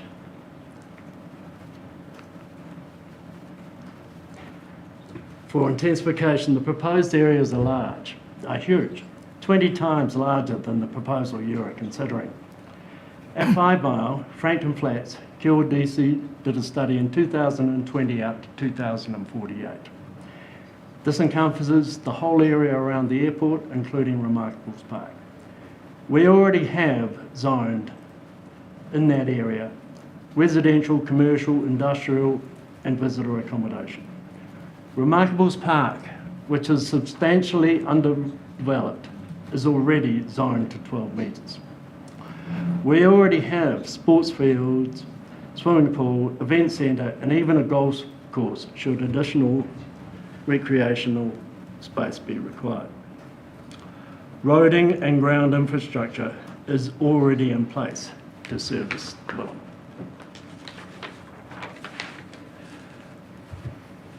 When you look at this total area, it is many times the size of the proposed Ladies Mile development. At this point, most importantly, at this point in time, it is probably at 25% of its developable capacity. Are we not better to consider this as a solution to our problems than extending into uncluttered, visually sensitive landscape with inadequate, if any, infrastructure? The other issue we have is transport, roading accessibility and public transport. The Wakatipu Transport Study with a 20-year horizon was adopted by Council in 2007. This was a joint study between QLDC, NZTA and the ORC. Same partners have only this year announced it is planning to redo, so presumably this study still stands.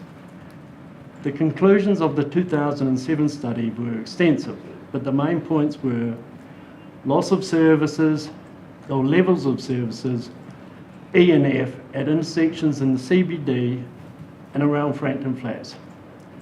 And I believe this is currently self-evident. The conclusion required was widen Frankton Road, bus lanes, park and ride, and improve roading to cater for future growth. The problem is, we, the QLDC, have no say or control of our main arterial routes. From Cromwell and Invercargill all the way in and through the middle of the CBD, they're all state highways. They are all in control of Pūtahi.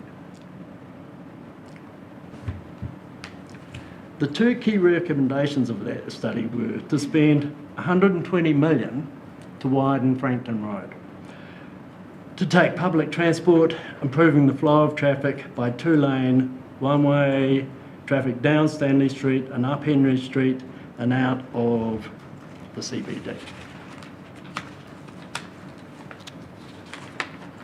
None of this has happened in the last 20 years and is not likely to happen in decades. It took Pūtahi 20 years from the time they said yes to replace the 100-year-old single-lane wooden bridge across the Korora Falls. It was opened in 2018 at $22 million.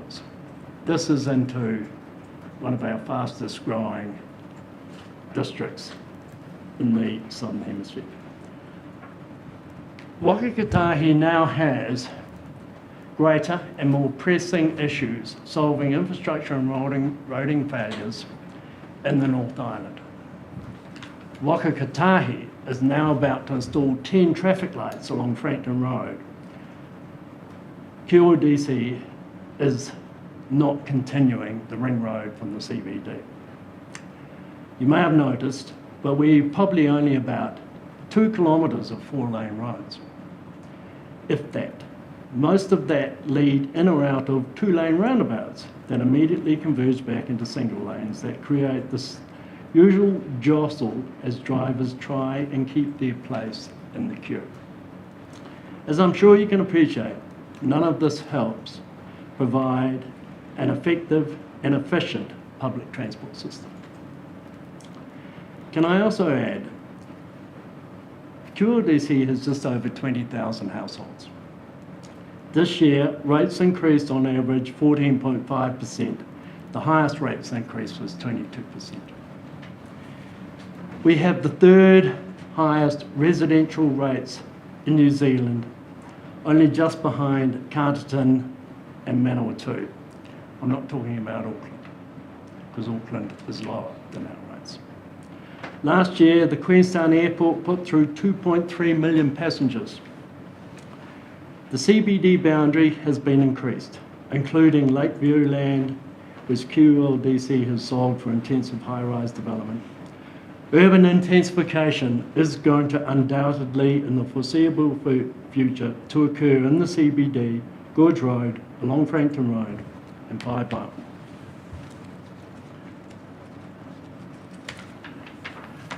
The second largest industry outside of tourism in Queenstown is the construction industry, which will have very high levels of activities in the areas I've mentioned above. In my personal experience, it is not practical or possible to put the construction industry on a bus, on a bike, or walk. My conclusion is, and hopefully it is yours, is that this proposal will change forever the rural element of the highly visible rural landscape on the busiest rural road in the district, which the community has spent decades trying to protect. Will add very little to improving our housing issues. Will just exacerbate our transport structure, which is already at failure point now, and adding to the problem of moving across a two-lane bridge. Undoubtedly, this will cost ratepayers significantly. I ask that you recommend to the Minister that this proposal should not go ahead.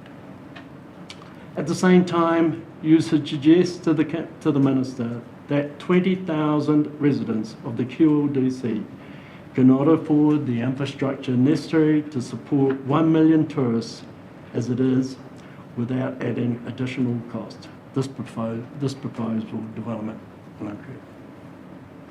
Thank you. Thank you for your presentation. And questions from the panel? Judith? None for me, thank you, but thank you for coming in today, we appreciate it. No problem. Pauline? As long as you're able to provide it to us electronically, I have no questions, and thanks for the presentation. I certainly. Thank you. Gillian? Ian? None from me either, thank you. No problem. Thank you very much. None from me either. What you've said and what is in your submission is very clear. Yep. And it is, yes, over to us to, as you say, it's going to fundamentally change the current status quo. And so we need to carefully consider that and the implications for the district for the future. Yes, I mean, it's one of those things that once it's done, it's changed, and you can never go back. In 20 years' time, if we're still so desperately short, maybe you have to go through there. But we have alternative areas for development, much better than the one that's proposed here, and will give greater intensification. Thank you. Thank you very much. I'll tidy that up and email it to you.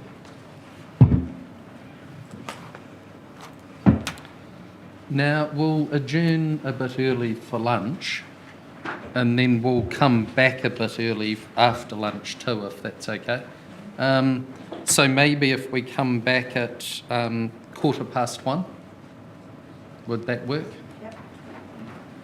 Lovely. So, Mr. Winchester just saying potentially come back at 1:15.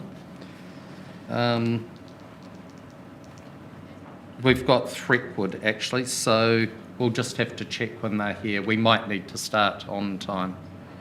At 1:30, we'll see when Threepwood gets here. If they're here earlier, so be it. I forgot about that we've got Threepwood and then the Friends of Lake Hayes. Thank you. Is there anything, Council, that you want to, or Mr. Winchester, before the adjournment to discuss? Well, the only thing, sir, is I've got some time with Mr. Murray before he appears. Is there any homework you want to give him between now and then that he could realistically make some progress on in terms of issues that are exercising you? Good question. Anything from the panel? I think that... The only thing that comes to mind for me was the discussion of the traffic engineers about understanding the sequence if we were to prefer your realignment of roundabout and roads connecting at that lower shot over Stalker Road end, even if it's just him identifying what still might need to be worked through rather than necessarily giving us the solution, but just understanding how that would all interplay and lock together would be useful. No, that's fine. Thank you for that indication, sir. I'm just checking whether... I mean, we've discussed the key elements in terms of density already, and for him to just think about that from a planning perspective. Can